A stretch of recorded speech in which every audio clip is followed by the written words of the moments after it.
let's take a look back at the entirety of my Pokemon region based on India, Nepal, and parts of the surrounding area, Devhar. Vanakkam, welcome to the world of Pokemon. My name is Banyan. I am one of the Devhar region's Pokemon professors, along with my mentor, Professor Fig. I am researching the Spear Ice phenomenon and its origins. Throughout this beautiful region, you will find fantastic creatures called Pokemon.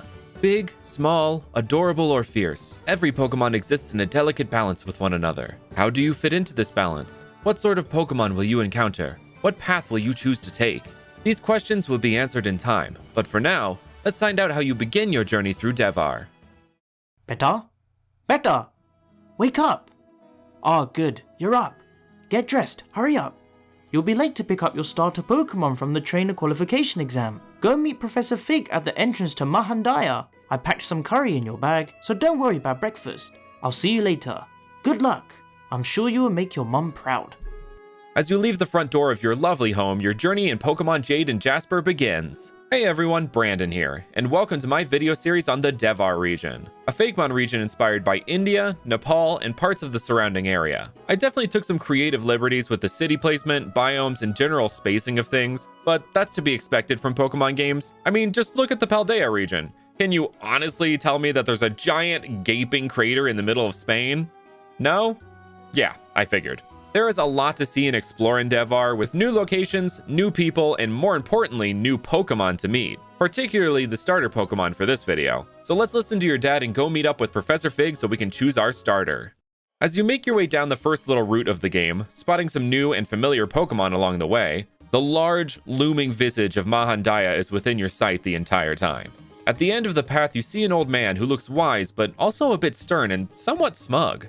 Hello, I'm Professor Fig. Are you the young one who recently arrived from the Galar region? And you are here to take the trainer qualification exam. Good, good. As you may well know, I created this exam to help keep the balance between Pokemon and people by giving those aspiring to be trainers this test to make for more careful, tactical, and well-informed trainers. You only have one chance to take this test, and failure is not an option. That is, if you want to be a true licensed trainer in Devhar. Are you ready to choose your partner and begin this test? Good. Now which of these three will you choose? Here are the starter Pokemon in the Devhar region: Shishrub, Caflare, and Splasp.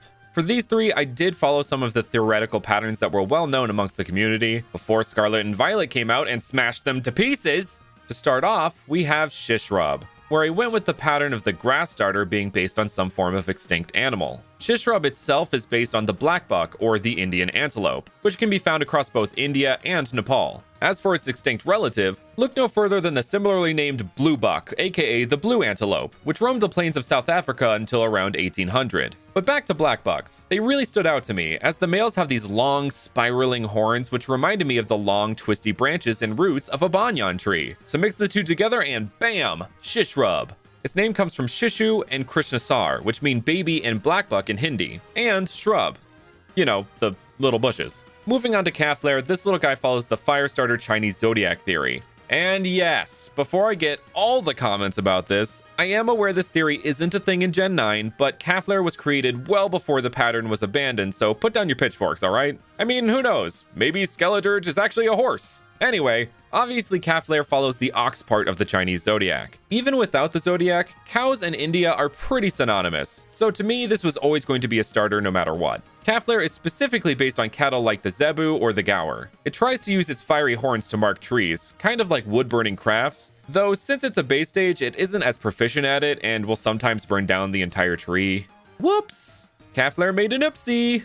Lastly, we have Splasp, whose name comes from splash and asp, a kind of venomous snake found in Europe. Water starters are typically based on some kind of semi-aquatic animal, which in this case is the blue and yellow-lipped sea kraits, whose blue coloration really lends itself well to a water starter. The other pattern that had been established was some form of weapon that was incorporated into the design, which will definitely be more apparent in Splasp's final stage.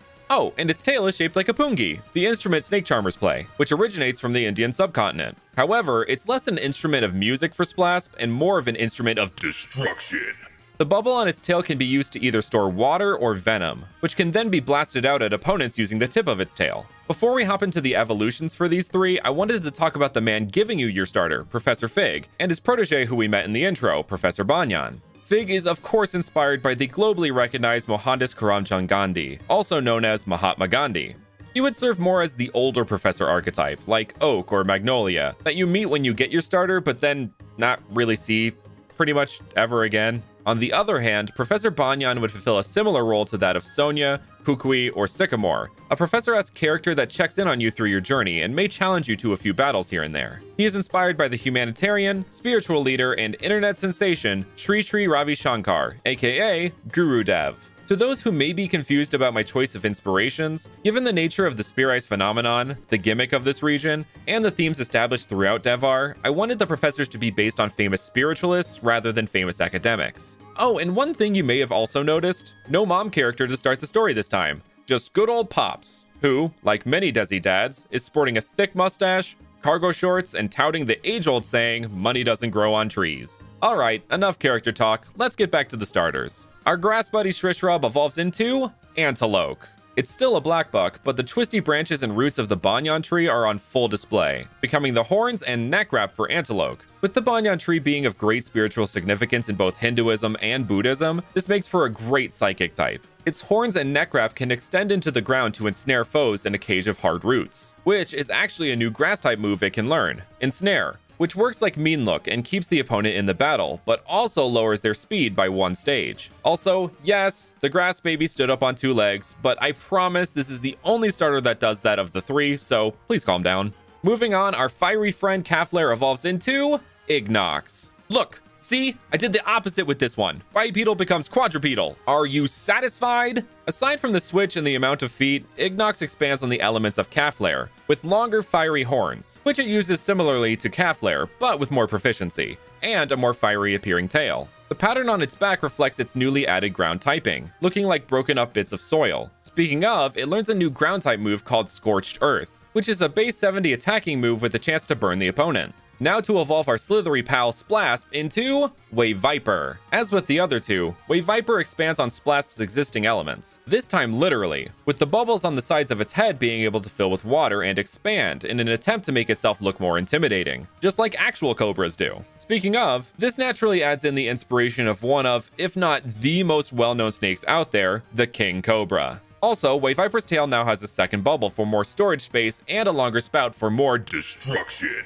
This manifests in its new move called Water Cure, which sounds all nice and pleasant, but is actually named after a method of torture in which they would force someone to drink way too much water, giving them water poisoning, which is exactly what this move does. It's a blast of water that has the chance to poison the opponent. Think scald, but poison instead of burn. Alright, are you guys ready to evolve to the final stages? Well, let's just stick with Wave Viper and evolve it into Vasunami. It gets its name from Tsunami and Vasuki, the king of serpents, who is usually seen hanging around the neck of Shiva, the god of destruction. Like Vasuki, Vasunami is a Naga, which are a race of half-human, half-snakes, that usually take a fully snake form, but can appear as some kind of hybrid of the two. The bubbles of the previous 2 stages have moved up to the hood of Vasunami, and you may have noticed they have these distinctive markings on them that almost look like eyes. Well, the reason for that is Vasuki and his brother, who was also a king of serpents, Shesha, are depicted to have anywhere from 1 to 10 heads. So the bubbles act like these extra heads, and Vasunami uses them as such to trick prey with their seemingly harmless appearance. And if another Pokemon thinks it's harmless enough to eat, it will get a mouthful of extremely toxic venom. As for the weapon that is incorporated into this design, the shape of Vasunami's hood resembles an axe, and with it having poison-filled bubbles along the blades of the axe, it also refers to poison-treated weapons. Moving backwards, let's evolve Ignox into Gaiox. The name comes from Gaia, the primordial Greek goddess and personification of Earth, but also the Hindi word for cow is Gai. Gaia is also known as Mother Earth, and has an equivalent in Hindu mythology, Kamadhenu, known as the Cow Mother. Kamadhenu is more often addressed by her proper name Surabi, which means cow and earth, as well as a few other generally nice things. In some depictions, she is shown to have several Hindu deities within her body and the Himalayas along her ankles, which is reflected in the craggy appearance of Gaiox's hooves. Kamadhenu's milk was also supposedly used to make ghee, a type of clarified butter used for ritualistic fire sacrifices, which plays into Gaiox's fire typing. Kamadhenu is one of the origins of the veneration of cows that India is so well known for. While we're on that topic, another aspect of Gaiox's design reflects one of the ways India venerates their cows, the Gangi Redu. which is when an old ox that is unfit for farm life is decorated and walked door to door by a Gangi Redolu. People will offer money and clothes to the Gangi Redu as a way of trying to receive blessings, since oxes and cows are regarded as holy beings. Last but certainly not least, Antelope evolves into Thawthorn, whose name comes from Thoth, the Egyptian god of wisdom and the moon, thorn, and horn. I think it's time to finally address the elephant in the room. What's up with the crescent moon symbol on the forehead throughout this entire line? Well, in name, Thawthorn is based on Thoth, who is depicted with the head of an ibis. But in design, it is based on the Hindu god Chandra, or Soma. He is the Hindu god of the moon, night, and vegetation. And his chariot is pulled along the night sky by a black buck. On top of that connection, the Bambara people of Mali credit the discovery of agriculture to a half-human, half-antelope called Chihuahua. Apparently, there's lots of grass and antelope correlation going on throughout the world. The branches of antelope have become a full-on banyan tree with Thawthorn, looking like some sort of cape of hanging twisty branches. And the horns are even more twisty to match an adult male black buck. The berries along Thawthorn's neck, the white aspects on its face, as well as its more aged, wise appearance, all refer to Sadhu, meaning a holy person who has renounced earthly attachments in dedication to reaching moksha, or enlightenment. Sadhu usually have some form of marking or tilaka on their foreheads, close to their ajna or third eye chakra, or covering their face and body as well. The white face markings of the black buck very much reminded me of the markings of the Sadhu, so I thought it would make a great mix. Starter Pokemon by the final stages usually reveal some kind of group theme, like entertainers with the Paldea starters or RPG classes with the Kalos starters. For this group theme, I'm sure many of you have probably already guessed, but the group theme is gods and goddesses, mainly Hindu ones, though I wanted to mix up the names so there could be a variety of deities from all around the world included. I also noticed a new pattern with the Paldea starters. They all had a group design element, floating things. The flower with Meowscarada, the bird with Skeledirge, and the tail feathers of Quaquaval. So I followed suit, with the Devhar starters each having these little gold rings around their arms and other parts of their body. These refer to a kind of jewelry many Hindu gods are depicted wearing, which I believe is called Kayur, but I couldn't find a solid source to back that, so let me know if I'm mistaken. And if I've mispronounced anything throughout this video, please forgive me, I'm trying my best. And those are the starters of the Devhar region. Which one would you choose? Thank you all so much for watching, and I will see you guys next time. What would a Pokemon region based on India, Nepal, and the surrounding area look like? Well, that's what I'm doing with the Devhar region. In the last video, we discussed the starter Pokemon. So today, we'll be taking a look at what some early route Pokemon could be like. But what exactly are early route Pokemon? Typically in Pokemon games, there are certain Pokemon that show up in the earlier routes or areas of the game. These Pokemon are commonly birds, bugs, a rodent, and sometimes a dog or cat. As such, they've been labeled the early route or Route 1 Pokemon. Paldea kind of mixed up this formula with the bird not being an early route encounter and the addition of Lechonk, which kind of takes the place of the early route rodent, now called the early route mammal. But I do have a few announcements to make before we hop into the early route Pokemon of the Devhar region. First up, all the wonderful music you hear throughout these videos was done by the incredibly talented Jumpluff, who makes full soundtracks for potential Pokemon regions we could see in the future, so make sure to check them out. On to the early route Pokemon. As I said, in the last episode we met our starters. Go check that out if you haven't already. But along the way to meet them, you may have noticed some new Pokemon. So let's hone in on the most obvious example,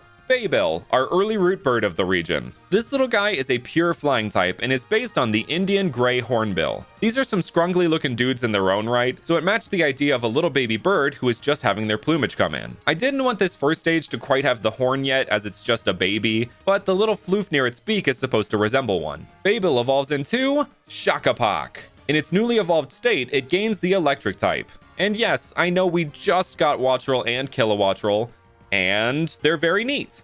But this line was made way before Gen 9 was announced, and I like it a lot. So yeah, moving on. Not only has Shakapak gained a new typing, but its feathers have become more refined, and it finally has a horn. This stage is based around the Oriental Pied Hornbill, which has a nice mix of black, white, and a hint of yellow, which helped sell the electric typing. Shakapak still has a bit of the shagginess from Baybil, just to show that it hasn't fully grown into its plumage yet, or its type for that matter, with it only able to deliver minor zaps to its opponents. Shakapak's name comes from Shak and Pakshi, which translates to bird in Hindi. And though it's a bit of a stretch, Kapak in Turkish means cover or lid, which Shakapak's horn sort of acts as. Kinda. Well anyway, let's evolve this guy to its final stage, Homrain, which is inspired by the Great Indian Hornbill. Its name comes from the great hornbill's Nepalese name, Homrai, which means king of the jungle, and is where it gets the other part of its name, rain. The kingliness continues into its design as well, with a regalia-inspired plumage and a crown-shaped marking on its horn. The great hornbill is known for the loud flapping of its wings that are said to be comparable to the sound of a train passing by. So instead, Homrain makes the sound of thunder when it's flapping its wings, which references the very famous mythological creature, the Thunderbird, which can do the same. Throughout this entire line, there's actually a rags to riches or Cinderella storyline taking place, which is inspired by the Métis folktale of Uchek Langmedang. The story is of a girl left behind by her father with an evil stepmother that makes her do all the chores. Sound familiar? Though instead of being saved by a prince in a glass slipper, the girl, named Hayainu, transforms into a hornbill and flies away from her awful life. The tale is definitely way less simple than I put it and a lot more dark, but hey, aren't the inspirations for most Pokemon? Speaking of dark inspirations, what's darker than the night? Well, except when the moon is out and bright. Which brings me to our next early root Pokemon, Lunarva. It is very loosely based on the larva of the gorgeous Indian moon moth. Yes, this little guy joins the great hall of crescent moon-based Pokemon, with it being a literal moon moth larva. While white isn't exactly a color many animals desire to be, as it makes it very easy for predators to find them, Lunarva takes it in stride and will attach itself high up in trees at nighttime, attempting to look like the moon in the sky. Lunarva evolves into Giboon, your standard cocoon stage bug type, but it evolves the concept further by being based on a gibbous moon rather than a crescent, which is where it gets its name from. It also has this little emo bang, evoking the teenagery angst of some middle stage Pokemon. The behavior of Lunarva carries on with Giboon, which is especially important to its evolution process into Rohinoth, a bug ghost type. Finally, this line has come full circle, or should I say, full moon. You probably saw this coming with the previous two stages, but yes, this entire line references the phases of the moon, with Rohinoth in particular referencing Rohini, a favorite consort of the moon god Chandra, and a goddess of the Nakshatra, which are the lunar stations of the Hindu astrology, with her being the fourth Nakshatra of the zodiac, which is ruled by the moon. Rohini is known as the Red One, which aligns perfectly with the Indian moon moth's red coloration. But when that coloration is tied to the moon part of Rohinoth's body, it makes a blood moon, which is where its ghost type comes into play. On top of that, its ethereal ectoplasmic wings reference the ghost moon phenomenon, which are massive dust clouds in space that sometimes align with the moon, making the illusion that there are two moons. And also more generally, nighttime is often associated with the paranormal. Rohini was actually also the name of one of the very first satellites the Indian Space Research Organization shot into space, so its antennae are reminiscent of satellite panels. People born under the Rohini Nakshatra are said to have beautiful eyes, so this line shares these simple yet enchanting square eyes. I don't usually share shinies in these videos, but Rohinoth's shiny references blue moons, which was just too fun not to mention. For both this line and the Babel line, I collaborated with the wonderful PokeJamon. Now onto the early root rodent, or I guess mammal now. Honestly, I feel like we still got an early root rodent in Paldea, though it wasn't in the very first route. Hear me out, Shroodle is a normal type, is based on a shrew, which is rodent adjacent, kind of like Bunnelby, and is found within the early roots of the game. Therefore, early root rodent. Given my opinion in this regard, I decided to do both an early root rodent and mammal in Devhar. So first we'll talk about the rodent. Meet He-Rat, a pure normal type, which I worked with seriously not to create. While fairly simple in concept, its inspiration comes from the Karni Mata temple found in Rajasthan, also known as the Temple of Rats. A temple full of over 20,000 black rats, called Kaaba, that are considered holy. I know I could have easily just put Rattata or even Alolan Rattata here and called it a day, but for one, Pokemon repeats concepts all the time. For two, I wanted to put special attention on Karni Mata because it is a super unique place and I thought it deserved a unique mon to represent it. And for three, it evolves into Stalagpine, a normal rock type based on the Indian crested porcupine. This is one of those concepts that comes to you and it's just like, oh, that would be cool. So that's why I made it. Simple as that. It's an early root rodent after all, it doesn't exactly need several layers of complexity. But it is sporting a brand new type combo with the normal rock type, which has not been explored by Game Freak up to this point. At least at the time of making this video. The rock in the middle of its forehead is meant to reference a bindi, a decoration worn between the eyebrows to help put focus on the ajna or third eye chakra, which deals with wisdom. This is referenced in Stalagpine being a wise but slow and lumbering type, kind of like Slowking, and with it able to learn a couple psychic type moves. Both the shinies of He-Rat and Stalagpine reference an albino rat, which white Kaaba are considered especially holy at the Karni Mata temple.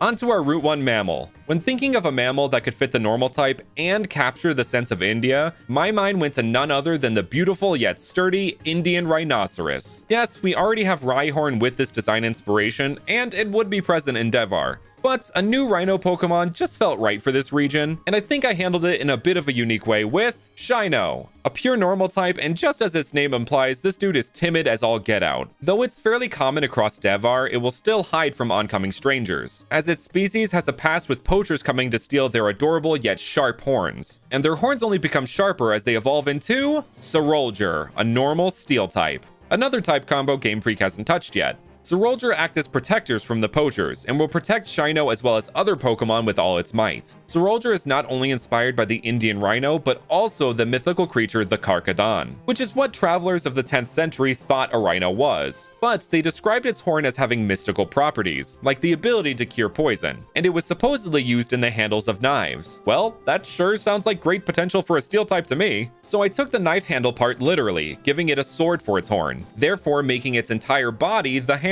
You can even see that Shino's horn looks a bit dagger-like as well, which was inspired by the Peshkabs, a type of dagger that sometimes used rhino horn ivory for the handle. Sorolger's horn and armored appearance was inspired by the Pata, a type of sword that has a kind of gauntlet attached to it, acting as both a weapon and armor. For real though, this sword is so epic and I wish I had one. While being a sword, the extra long horn is also a reference to the rhino's ancient ancestor, the Elasmotherium. Sorolger's more armored appearance reflects the Indian rhino's almost armor-like hide, but also the fantasy trope of the armored rhino, like in the Marvel movie Black Panther. Shino and Sorolger actually have a symbiotic relationship with Stalagpine, where they will use its craggy quills like a whetstone to sharpen their horns, and in the process, Stalagpine's quills also become more sharp and refined, upping Shino and Sorolger's offensive measures and Stalagpine's defensive measures. With them both being new type combos that include normal, as well as being early route Pokemon, I thought that them having some kind of relationship to one another would be really fun. And those are the early route Pokemon of the Devhar region. Thank you all so much for watching, and I will see you guys next time.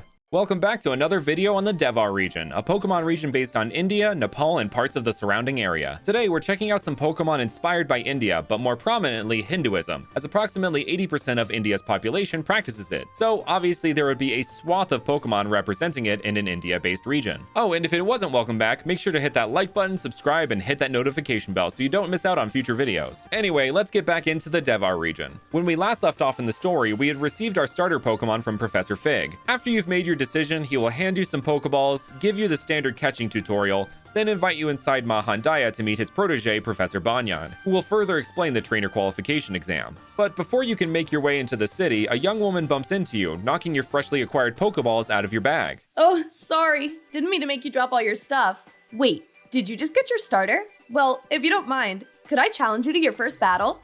Really? Awesome. Let's do this. Go, Bull Beauty!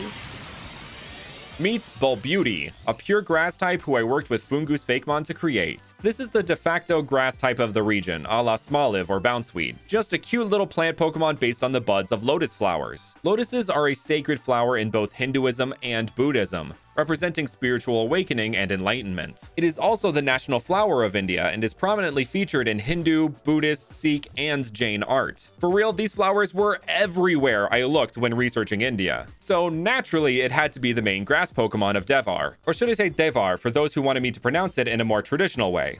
At least I hope I pronounced it right. I will pronounce it Devhar for these videos just to keep consistency, and that's most likely how the American audience would pronounce it anyway, but you can feel free to pronounce it either way. Back to Bulbeauty though. At level 22, it evolves into Padmaya, a grass fairy type. Here you go, degenerates, your grass waifu of the region. Padmaya is based on the Hindu goddess Lakshmi, a goddess of fortune, beauty, fertility, and prosperity, which I felt fit the fairy type. Lakshmi is also the goddess of Maya, meaning illusion or magic, which is where Padmaya gets part of its name. The other half comes from Padma, which is Sanskrit for lotus, or Padmasana, which is the lotus position, a very famous meditation pose. Lakshmi is often seen in this position or standing on a lotus throne. As you can see, Padmaya is on their own lotus throne that is incorporated into their sari-like leaf dress. but more prominently, their head has a giant lotus sitting on top of it, like a literal flower crown, which flower crowns themselves in many cultures are associated with love, fertility, and status, just like Lakshmi. She is mostly associated with the pink lotus and pink in general, which ties wonderfully into the pink-loaded fairy type. So with the fairy type acting as a pseudo-light type in Pokemon, all signs pointed toward Padmaya's type combo.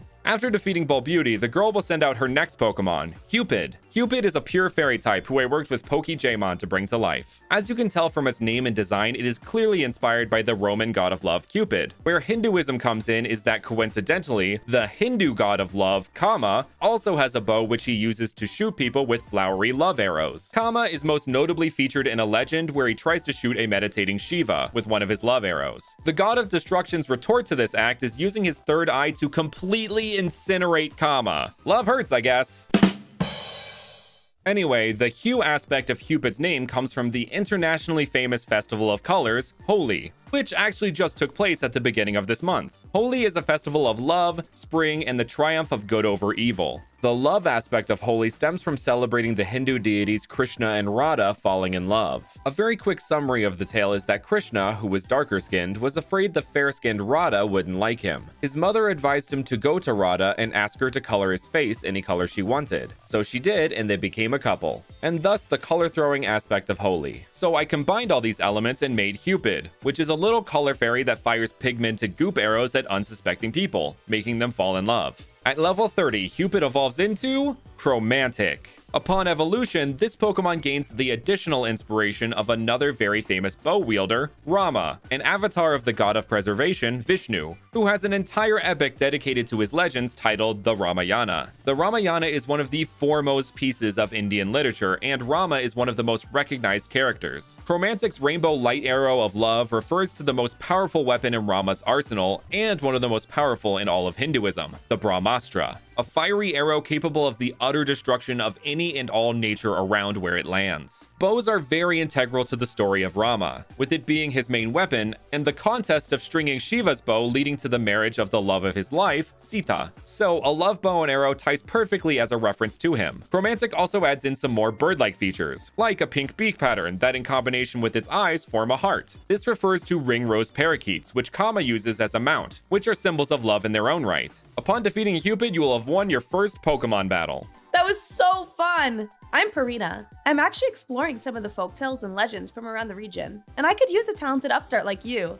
Let me know if you're interested. With your first Pokemon battle under your belt, it's time to head into the capital of Devhar, Mahandaya. This bustling hub of trainer and Pokemon alike is filled to the brim with new things to explore, such as boutiques where you can customize your clothing, shops where you can stock up on supplies, and restaurants where you can eat delicious Indian-inspired foods and even learn to cook that food yourself. But we will leave that gimmick for a future video, as we have a Pokemon trainer seminar to get to. You managed to see Professor Banyan up on stage in the central plaza with several trainer examinees around him, with a lavishly dressed one towards the front of the crowd. The seminar begins.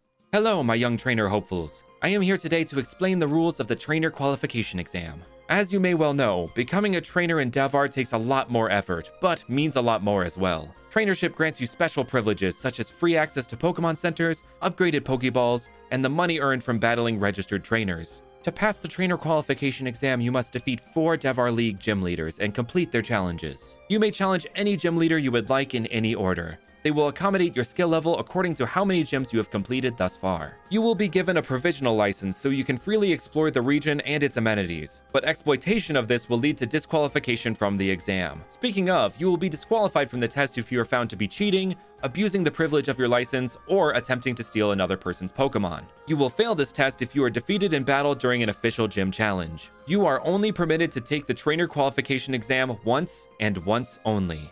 If you fail, there are no do-overs. With that, you are all ready to go off on your journey to hopefully become a trainer. Best of luck, and may Lysurga guide your path. Well, that was a bit heavy. To explain from an in-game side of things, if you failed the exam, just like normal, you would go to the Pokemon Center you were last at. But instead of healing your Pokemon, it would just reset the story up until the point you were at before challenging the gym. Anyway, as the crowd starts to dissipate, you hear a voice splitting through the crowd. Get out of my way!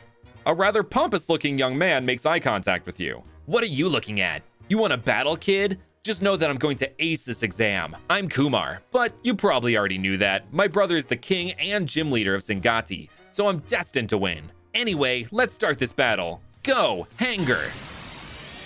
Here is Hanger, a flying-type monkey Pokemon that I made with PokeJamon. It is based on Gray Langurs, which are also called Hanuman Langurs. Do you see where I'm going with this? Hanuman is the king of monkeys and a god of courage, strength, devotion, and discipline, who is also a major character in the Ramayana, being Rama's greatest companion throughout most of his journey. Hanuman, being a god, has many incredible abilities, one of which being the power of flight. He is also the son of Vayu, god of wind, so the flying type made complete sense to me, and I thought it would be a fun and unexpected approach. Considering we have so many monkey Pokemon already, I really wanted this one to stand out, and a majority of flying types are just birds, so why not mix up the type representation a bit? The sash-like tail that Hanger has is meant to reference the sash that Hanuman is often depicted with, but also aerial silks. I imagine Hanger swings through the air like it's flying and could even create little clouds to swing from, kind of like the dragons can in One Piece. Another one of Hanuman's abilities was essentially invincibility, which he is granted by various gods, but specifically Indra, god of thunder, grants Hanuman vulnerability from his Vajra, a weapon used to create lightning, that Indra had previously hit Hanuman with. This part of Hanuman's abilities would be referenced in Hanger having an ability like Lightning Rod. Hanger's name comes from hang and langur, but also has Hanuman in there. And when put together, it kind of sounds like hanger, as in something that hangs.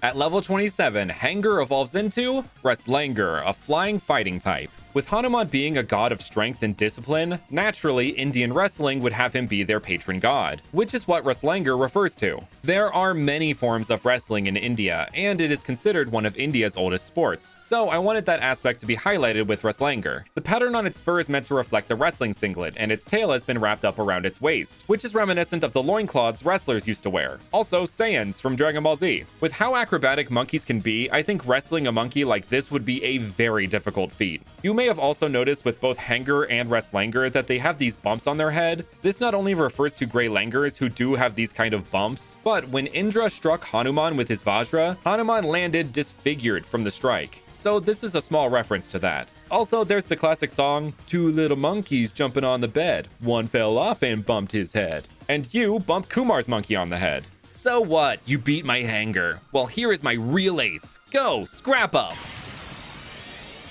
Well, would you looky there? This may be a familiar face to those who watched my dog Pokemon of every type video. Scrap Up was in fact a tease for Devhar before you all knew it existed. Kind of like Game Freak does in their games. Nevertheless, for those unfamiliar, this is Scrap Up, a pure fighting type that I worked with Tubbs AZ to create. Scrap Up is inspired by the Indian pariah dog, which is native to the Indian subcontinent. Scrap Up's fighting typing comes from the fact that Indian pariah dogs can be scrappy wild street dogs, but also when domesticated can be trained as police or guard dogs. Scrap Up are little tricksters that love to battle and cause trouble. They will start fights with two separate Pokemon, but ultimately trick them into battling each other, only to take out the weakened winner of that battle. To evolve Scrap Up, it must use the move Bite 20 times. Once completed, it will evolve into a Mongrel, a fighting dark type. A mongrel is additionally inspired by the dhole, also known as the Asiatic or Indian wild dog. Its dark typing comes from the dhole's nickname of the devil dog or the red devil, which is displayed in its horn-like ears and spiked tail. One thing I didn't mention before is that a mongrel is also inspired by the Hindu god of death, Yama, who has two four-eyed dogs named Sharvara and Shyama that guard the entrance to his kingdom, which ties back into the Indian pariah dog being used as a guard dog. Sounds like a certain three-headed Greek doggo I know of. A mongrel's name comes from a Mongol, which means bad luck, vile, or loathsome in Hindi, and mongrel, which is a dog of no discernible type or breed, which Indian pariah dogs are usually a mix of breeds, with purebreds being very rare to find. After defeating Scrap Up, whatever, that battle doesn't even count. Let's just see if you can keep up to me while I pass this exam with royal colors. It's flying colors, bud. Moving on from your second battle, you are finally free to explore the Devhar region as you like. You can head out of the north, south, or east exits to begin your adventure. The world is your oyster. To pass your exam, you can try to take on 4 of the 12 gyms in Devhar. Like Banyan said, they do level scale. Or maybe see what Purina was on about with those legends, perhaps encountering some extra powerful Pokemon along the way. On your way to leave the city, you come upon what looks to be some sort of scuffle. It looks like some trainer examinees are being harassed by some strangely dressed people. Hey kid, are you taking the TQE? Not anymore, you're not. Give me your Pokemon. We are shutting down this exam in the name of Team Fate. You step in the way to defend your peers. Huh?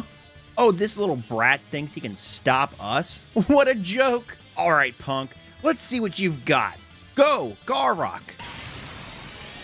Meet Garrock, a pure rock type, also done by Tubbs AZ. This Pokemon is a bit of a twist on the rock monster trope present in some Pokemon generations, i.e. Geodude, Roggenrola, and Roly-Poly. Garrock is based on the Gharial, an incredibly long and thin-snouted crocodilian native to northern India. But why the rock type? Well, the Gharial's name comes from the peculiar blob on the tip of the male Gharial's snouts, which resembles an earthenware pot called a Gara. But there's more to it than that, which I will explain after Garrock evolves into Gargoyle, a rock dragon type.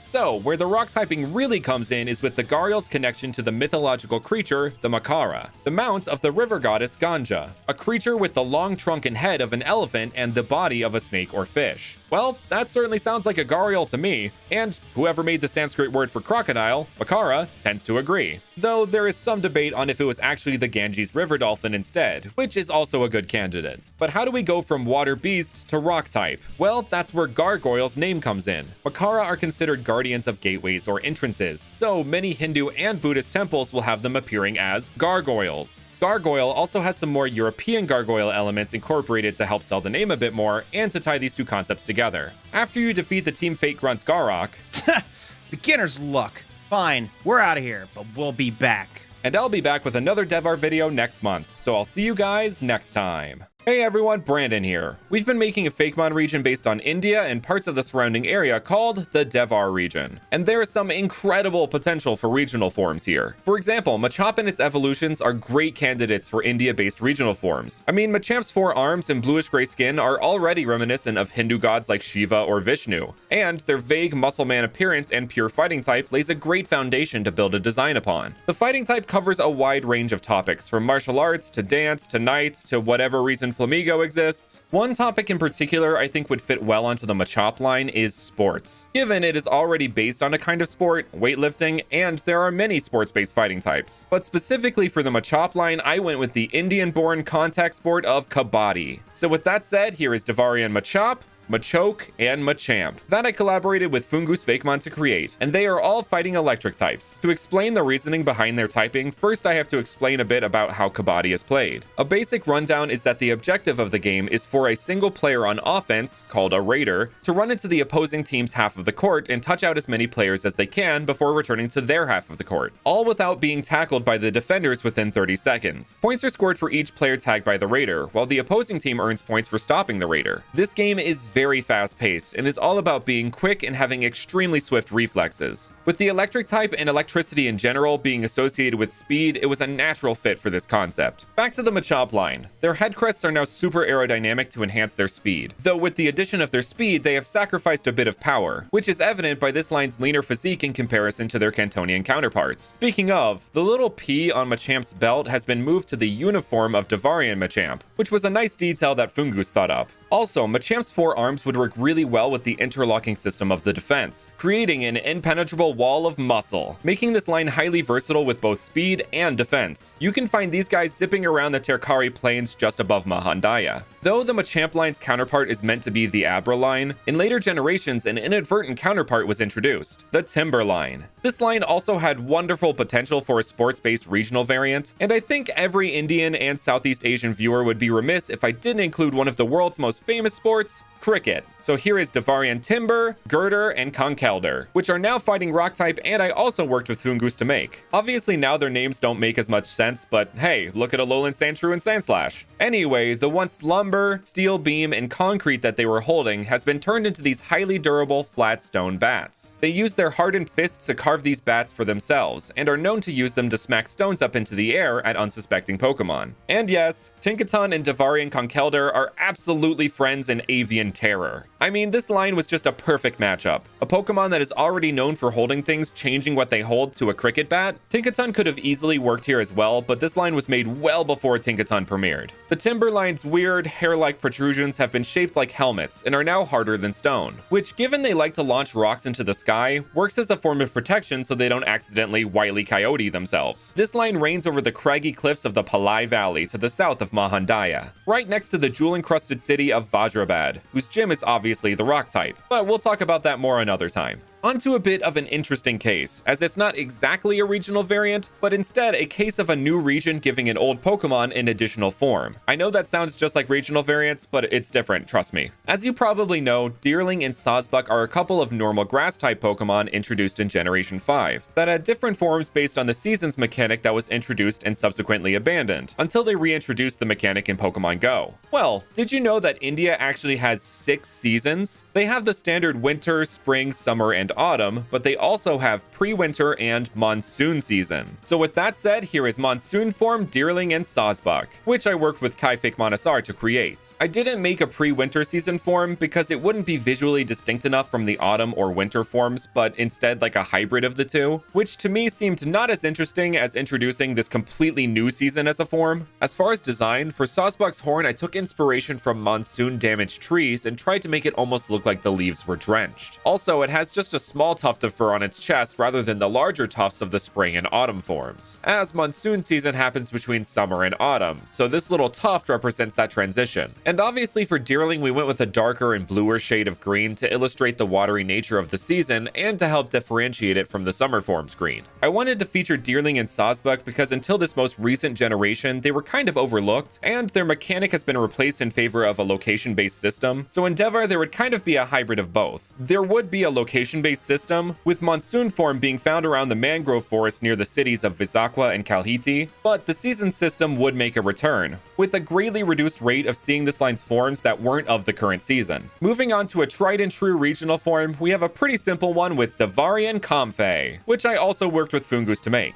It is a pure psychic type, and instead of flowers, it has a ring of prayer flags. Prayer flags, also known as Tibetan prayer flags, are found all throughout the Indian subcontinent. Though they are called Tibetan, the initial idea of these prayer flags was introduced to Tibet and even Nepal by the Indian Buddhist monk Atisha. These flags are a symbol of peace, compassion, and wisdom, which I thought fit the psychic type very well. This was just one of those ideas that popped into my head and I just knew I had to make it. It was actually one of the first ideas I had for Devhar. Also, Comfey is just one of those Pokemon I feel is forgotten about a lot and wanted to give it some love. These guys would be found all over the northern part of Devhar, but mostly in the Fundar Valley and around the city of Kashina, which has itself a psychic type gym, which again we will talk about later. Another Pokemon I feel deserves some love in the regional form department is Shroomish. It is just such a cute little mushroom dude, and mushrooms are found all over the planet, so it has great potential for a regional form. So with that said, here is Devharian Shroomish. It is a pure poison type, and I worked with an artist Astray to bring it to life. It is based on the inky cap mushroom, which, as the name implies, has the appearance like ink is seeping from its cap. Not only does the inky cap look like ink, which gives off the poison typing by itself, but inky cap mushrooms can be poisonous when consumed with alcohol, which gives it its other nickname of Tippler's Bane. The inky cap mushroom is actually not native to the Indian subcontinent, but is actually found across Europe and North America. The reason I chose this mushroom for this form is actually because it is also based on India ink, which is known for its deep black coloration. It has been used in China and Egypt for centuries, and is still highly valued to this day, considered to be one of the finest inks. I am of the belief that if at least one element of a Pokemon or regional form ties back to its region of origin, then it makes total sense. I mean, there are plenty of variants in the actual games that are questionable at best for the region they are based on. Ah yes, the famous igloos of Hawaii!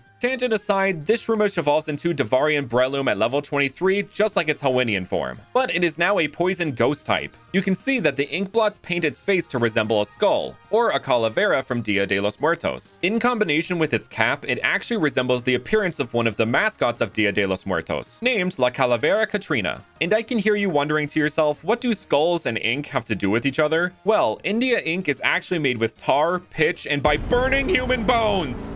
Okay, maybe not human bones, but bones nonetheless, which ties this whole concept together. Oh, and also its tail now has these little spikes that kind of resemble bones coming out of tar, like those found at the La Brea tar pits, which ties back into Breloom's partial dinosaur inspiration. I'm really proud of how these concepts came together so easily to make some simple yet effective regional forms. And finally, we have another regional form I'm very proud of. If you have been to any of the live streams on the channel or just know me, you will know I am a huge fan of Hawlucha. So I took great pleasure in working with Fungus Fakemon to create Devharian Hawlucha, a psychic flying type. This design is inspired by a few things, but namely the divine eagle, the demigod of strength and vigilism, Garuda. This divine being is found throughout Hinduism, Buddhism, and Jainism and is seen as a swift and powerful protector. This inspiration is only further accentuated when at level 34, Devharian Hawlucha evolves into Haruda. Look at him! Ah! I am so in love with this design.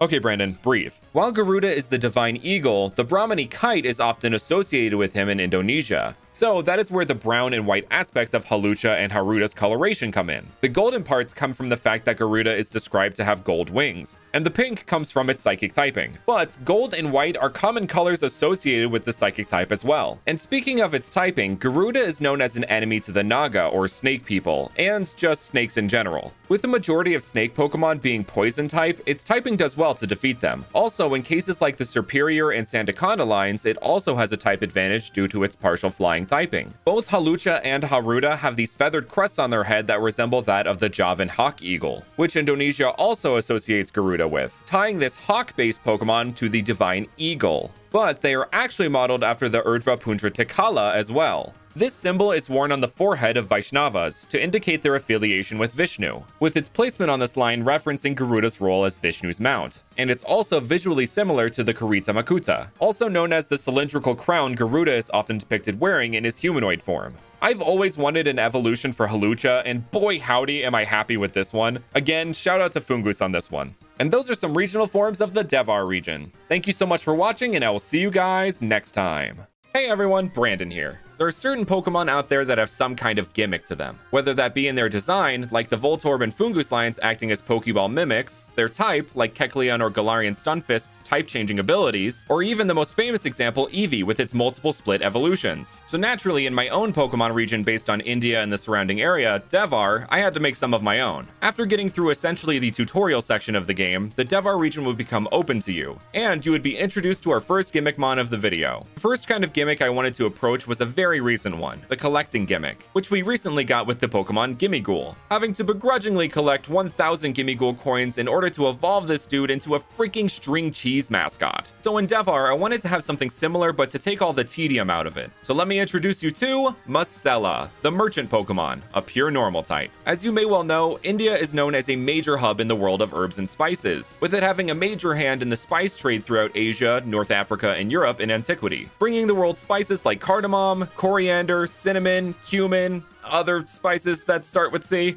Muscella naturally acts as a reference to that, carrying around its little backpack-like rack of different spices. That spice backpack acts as a reference as well, as does its general appearance. Muscella's name comes from masala, which in Indian cooking means a mixture of spices, and a masala daba, which is a special form of spice rack containing essential Indian herbs and spices. But I put Cell in the middle of its name because Muscella is based on the spice merchants and the JRPG stereotype of the traveling merchant. Pulling from other RPGs and JRPGs is something Game Freak does and has done since the beginning, and I love JRPGs, so why not infuse some of that love into these Fakemon? Anyway, Muscella would act much like Gimmighoul throughout your journey in Devhar, though it would be a bit more out and about. It has spices to sell after all. Muscella receives great joy from sharing their spices with Pokemon and trainers alike, if they're worthy, so it will always be up for a battle, though you will have to challenge them. Once you defeat or capture one, you will have proven you are worthy of the spices they hold, and you will receive them just like you would Gimmighoul coins. But these spices actually serve a purpose, and it is not to evolve Muscella. You can actually use these spices in your cooking. In Devhar, there would be a cooking mechanic, just like curry cooking in Galar, which I was trying to allude to in the first video in this series, but a lot of y'all thought I was simply implying that curry was all Indians eat,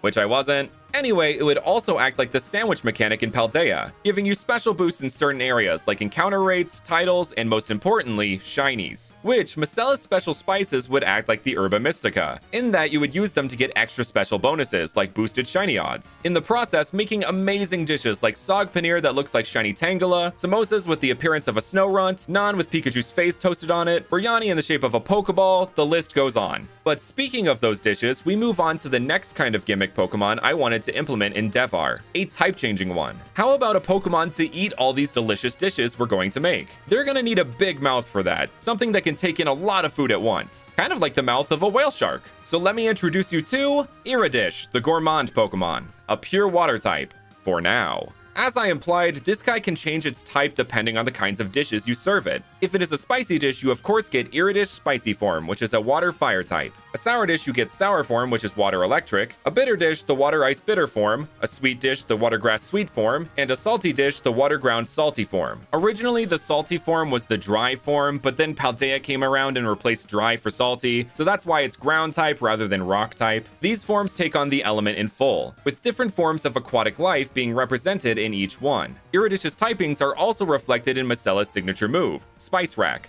which changes type depending on the kind of spice it has in its backpack. Iridish in all of its forms are based on the rainbow fish. No, not that rainbow fish, this one. This enormous fish is found in Hinduism, but also makes reference to Buddha, as some believe him to be an avatar of Vishnu. This fish's rainbow scales each represent an element. The green scales were made of grass, which also represents earth, the yellow scales lightning, the blue scales ice, and the red scales fire. There was a fifth set of scales which represented the ether or sound, thus those scales were invisible, which is represented by Iridish's standard form. This fish was also said to have been as big as a whale, big enough to swallow an unnamed prophet, or in some stories Buddha, whole, which are the reasons behind its eating-based type change, and why I decided to use a whale shark as inspiration, as it is the biggest fish in the ocean currently, and is a fish named after a whale. The astute eye might have also noticed some plane-like elements within its design. These make reference to the Airbus Beluga XL, an enormous transport aircraft used to transport sizable cargo, and also has a large mouth to put this cargo inside of. Much like the rainbow fish held the unnamed prophet inside itself, that he was retrieved from 3 days later, which I can only assume was from natural causes. Iridish's name comes from iridescent, which means showing luminous colors that seem to change when seen from different angles. But there is also a kind of catfish called the iridescent shark, and obviously the second part of its name is just fish. Iridish can be found all over the coasts of Devhar as a rare spawn, but do appear more frequently near the coasts of Vizaqua, as it is celebrated by the people who live there. And so, Iridish has a sort of friendship with them. Festivals are held in its honor with different themed foods, which become shared meals between the townspeople and Iridish, which changes Iridish's form and is believed to change the forms of its people, but in a more metaphorical or spiritual sense. Next on the list of gimmicks is mimics. As I said before, we have Pokemon like Voltorb and Fungus, which are mimics of Pokeballs, but we also got Galarian Stunfisk, which is also partly one. But seeing as the last full-on Pokeball mimic was 4 generations ago, I thought it was high time we got another one. So let me introduce Craball, the ball Pokemon, a pure normal type. As this little dude spends most of his time on land, there's really no need for the water type. Also, we've had a bunch of crabs that aren't water type already, so I thought it would be fun to add to that collection. This little guy is inspired by the smooth box crab, which lives in the Indo-Pacific area of the world's oceans. Once I saw this guy, I knew I needed to make him into a Pokeball mimic. The way it folds up its pincers so it almost looks like a little ball, it was just perfect, as is evident with Craball, who also evolves into Rekapod, the big ball Pokemon. With this evolution, this line's secondary inspiration becomes a bit more evident. This line is also based on a species of crab which actually inspired a yokai, the Heikegani, also known as the samurai crab or the demon-faced crab, which, true to its name, has the appearance of an angry face on its shell, which Rekapod's expression mirrors. Also, this line reflects the general idea of a crab mimicking something else with its shell. The sharp, almost blade-like pincers of Rekapod refer to the samurais for which the Heikegani gets its name. Like I said before, these Pokemon mainly stay on land, though more frequently in big cities where it is easier to hide amongst the more modern objects. Craball are a bit more skittish and are more likely to run away if challenged to a battle, while Rekapod is more than ready to take on the fight, though with their size, they were never looking to hide either. Also, their shinies buck the trend of looking like Great Balls and instead look like Master Balls. But why stop with just one Mimic Pokemon? What about a Mimic that inhabits something other than a Pokeball, like Mimikyu or Gimmighoul? One that you can find hiding and haunting the ruins throughout this region. So I would like you to meet Sinsense, the Incense Pokemon, a Ghost Fire type. Very obviously, this Pokemon is a haunted version of the Incense item found throughout much of the Pokemon series, with it looking most like the Odd Incense. But I imagine there would be multiple colored forms based on the different incense, all remaining Ghost Fire type though. This is a visual representation and was the best I could do with Photoshop.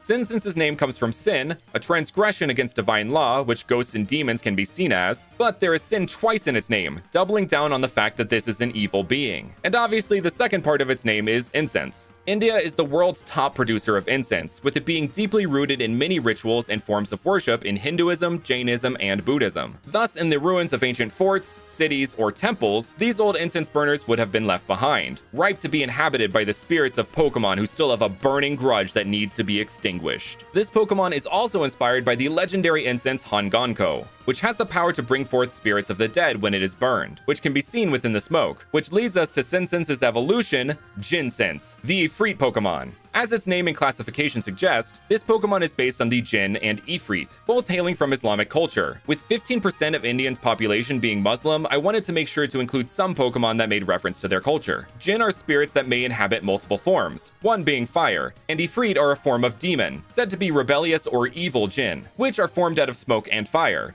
and are said to also frequently reside in ruins, though some depictions of Ifrit and Afarit are said to be good, or a form of God's wrath. Jinsense takes the form of the more commonly known westernized form of the Jinn, the Genie, appearing as though its old incense burner body is its lamp that it's been released from, which also further mirrors Hanganko, being a spirit coming from the smoke of incense burning. Much like its Ifrit origin, Jinsense are beings of fiery malice, executing revenge upon anyone who dare touches their incense burner body. Both Sinsense and Jinsense can be found popping out from seemingly harmless incense throughout the ruins of Devhar, which are inspired by different real-life ruins, such as the Bangar Fort, known as one of the most haunted places in India, which these both represent, and yes, I know the location isn't exactly correct, the royal ruins of Chateri, the Ellora Caves, and the ruins of Hampi. There would also be some ruins you could find deep in the Rahasha jungle, which hold a mystery that we will explore in the future. And those are some gimmick Pokemon of the Devhar region. Thanks so much for watching, and I will see you guys next time.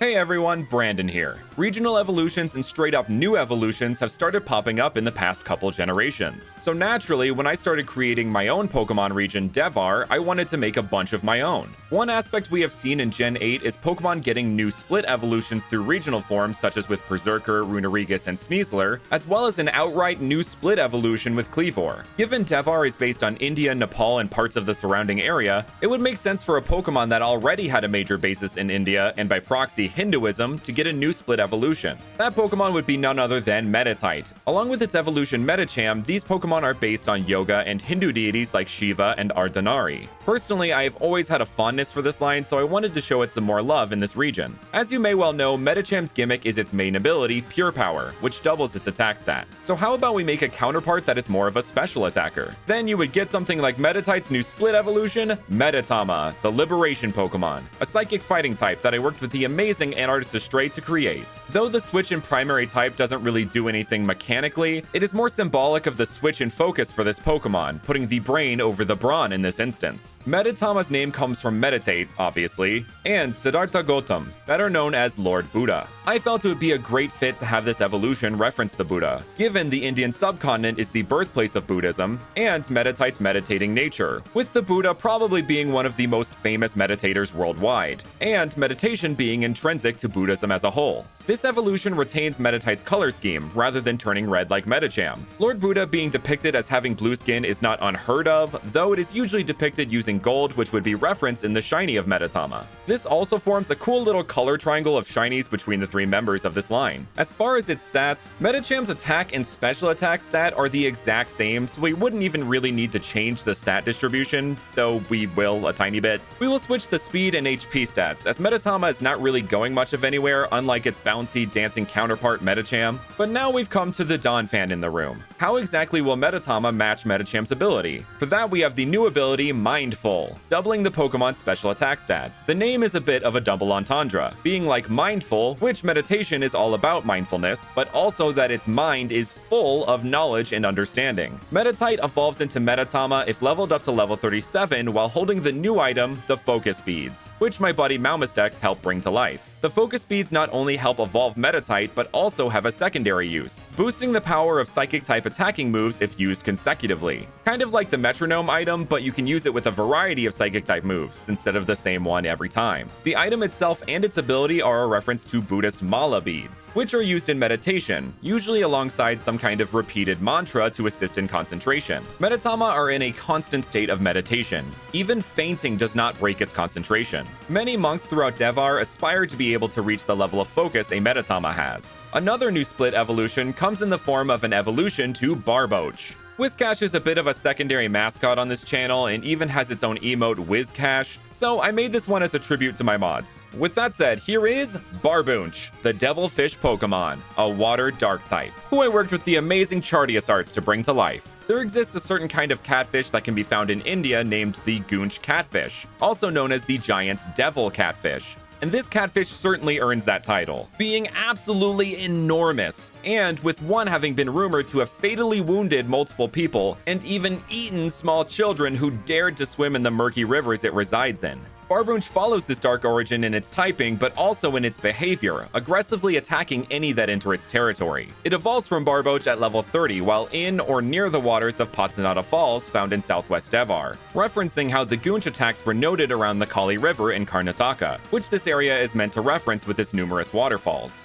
Another regional evolution we have actually already introduced is Devarian Halucha and Haruda respectively, based on the Hindu deity Garuda, which you can learn more about in this video here. But there was also a couple Devarian forms and a new evolution that I actually introduced in a video before this series had even started. What am I talking about? Well, last year I made a video in which I gave the rest of the Route 1 rodents their own dark normal regional forms paired with brand new third stage evolutions. A keen-eyed viewer might have noticed for the Centret line, who I worked with Fakemon Azhar to create, that a lot of inspirations I used came from India. This was yet another hint towards Devhar, just like how I did with Scrap Up and a Mongrel. To explain a bit more about this line, Centret and for its coloration is inspired by the Nilgiri marten, which is found in southern India in the hills of the Nilgiri Mountains, for which it is named. The little mask-like pattern of this animal fits well onto this line and their dark normal typing, and it also refers to anti-heroes, characters who do heroic things but not so much in a traditional heroic way, such as Red Hood and Deadpool, which this line's red shiny forms make reference to, as well as lining up with the shiny forms of Alolan Rattata and Galarian Zigzagoon.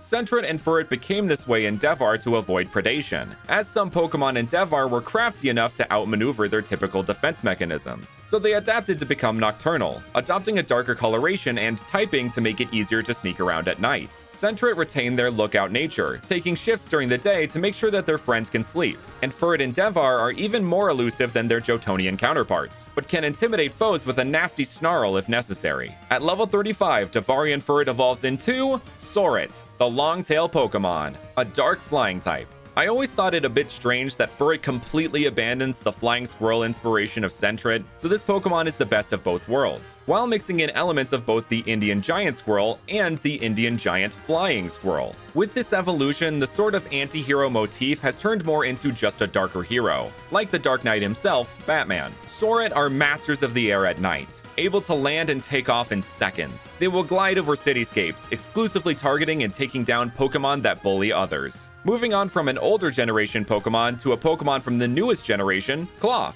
This dude took the internet by storm when it was initially introduced and definitely captured my heart. Klawf is based on a few different kinds of crabs, along with a bit of rock climbing, but it is also one of many puns in the form of a Pokemon, most likely being based on rock crabs, as in a literal rock crab. So being the pun enjoyer that I am, I wanted to maintain that aspect of Klawf. So before I explain more, it is my pleasure to introduce you to Devarian Klawf, a pure grass type, who I also worked with Anards to Stray to create. Rather than a rock crab, this version of Klawf is a tree crab, literally, changing its little hairy elbows into little bushes, taking it from the ambush Pokemon to the ambush Pokemon. With the abundance of trees in Devhar, it became more advantageous for Klawf to blend in with said trees rather than the cliff faces like in Paldea, though it will strike in the same manner as Paldean Klawf, masking itself amongst the foliage of the trees, easily able to land on top of prey passing by. But this video is about evolutions, so of course, in Devhar, Klawf evolves into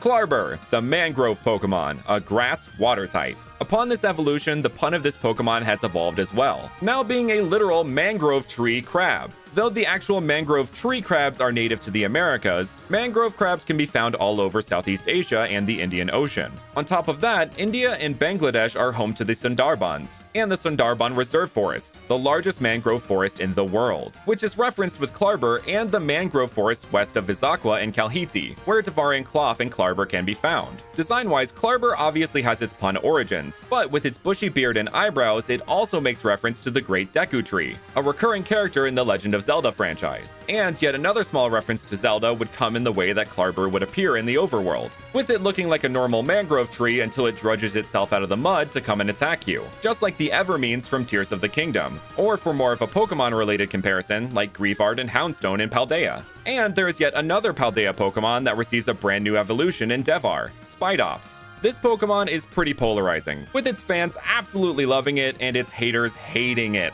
This Pokemon definitely grew on me, and with it having a measly 404 base stat total and big middle stage energy, I knew I wanted to give this dude an evolution. So after leveling up to level 34 while knowing the new bug type move False Retreat, Spidops would evolve into Arakakara, the tactic Pokemon, a pure bug type, which I also worked with Kaifake Manasar to create. This Pokemon ties together elements of Spidops and Tarantula, bringing the line full circle, but its name as well as its design come from the Panch Kakar, also known as the 5 Ks of Khalsa Sikhs. The Kara, which is also incorporated into its name, is an iron band, which is displayed as the webbed bands around Arakakara's arms and shoulders, the Kesh, which is seen in this Pokemon's beard, the Kanga, which is not exactly seen in this design as it is usually covered by a turban or dastar, but the wrap around this Pokemon's head refers to it, the Kachera, which is reflected in the sort of clothing around Arakakara's waistline, and finally the Kirpin, which this Pokemon's arms are shaped like. The pose also evokes one of the symbols of the Sikhs, the Khanda. I felt Khalsa Sikhs would be great to reference with an evolution of Spidops, as they were a smaller militaristic group that was frequently outmanned, so they had to use more strategic methods to take down the enemy. Just like Spidops, who references Special Ops Forces, who also use different and more strategic methods to take out their target.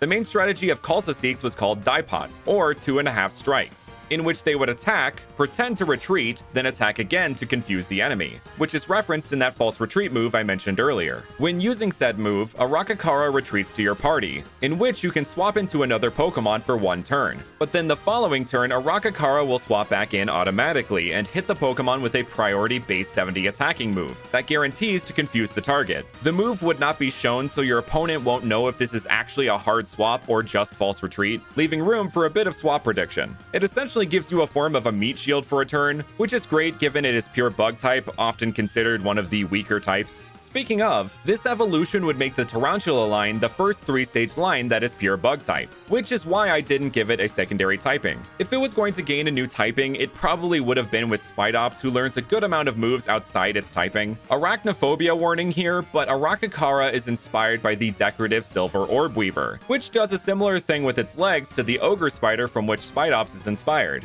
and it shares the coloration with this line. Oh, and one final fact is Arakakara joins Eevee, Ho-Oh, Alomomola, and the Girafarig line in the Palindrome Name Club. Going back 2 generations, we have an evolution for what I feel is an often overlooked Pokemon, Drampa. This Pokemon is actually so cool and is wholesome as heck. If you watch the Sun and Moon anime, you will know what I mean, with it embodying the grandparents it is named after, protecting and playing with children. It can also be very destructive if angered, which plays into its dragon side. Well, in Devhar, Drampa's love of children and destructive nature grows even stronger, when at level 45, after following you for 1,000 steps, it evolves into Dramparade, the float Pokemon, a normal dragon type, which I worked with the incredible Deems Fakemon to create. This Pokemon's inspiration comes from the Meitei people found in the Manipur region of northeast India. During the religious festival of Lai Haroba, a special racing boat called the Hyang Huren is used in a ceremony called Hyang Tanaba. This boat race is believed to ward off evil spirits, as the boats are imbued with spiritual powers. You can see here there's a Hyang Huren being featured in the Republic Day Parade, which is partly what inspired this concept. Parade floats are seen all over the world. And you know who loves being at and taking part in parades?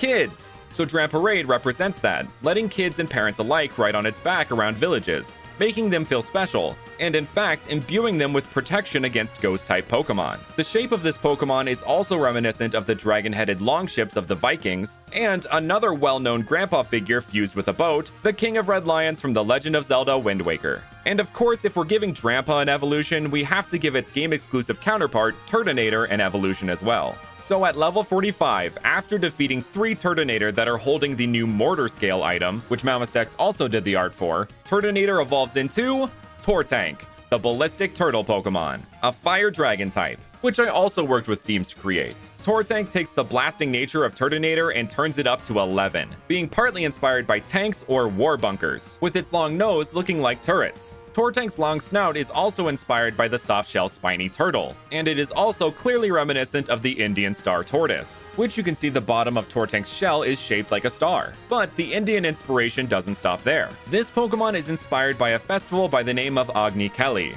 otherwise known as the firefight, in which hundreds of people light pieces of palm branches or fronds on fire and throw them at each other. Don't worry, as to prevent themselves from getting serious burns, there are devotees on site to help with any medical care needed, and the participants only wear these orange clothes called lungi to reduce the chance of catching on fire. The little fiery tips of Tortank's shell reference the burning palm fronds, and the orange coloration on the shins reference the lungi. Tortank's snout is used to fire off a cavalcade of devastating incendiary blasts, while its explosive shell guards it from oncoming attacks. Also, Dramparade and Tortank tie their pre-evolutions together even further by mutually having a theme of festivals. And those are some regional evolutions of the Devhar region. Thank you all so much for watching, and I will see you guys next time.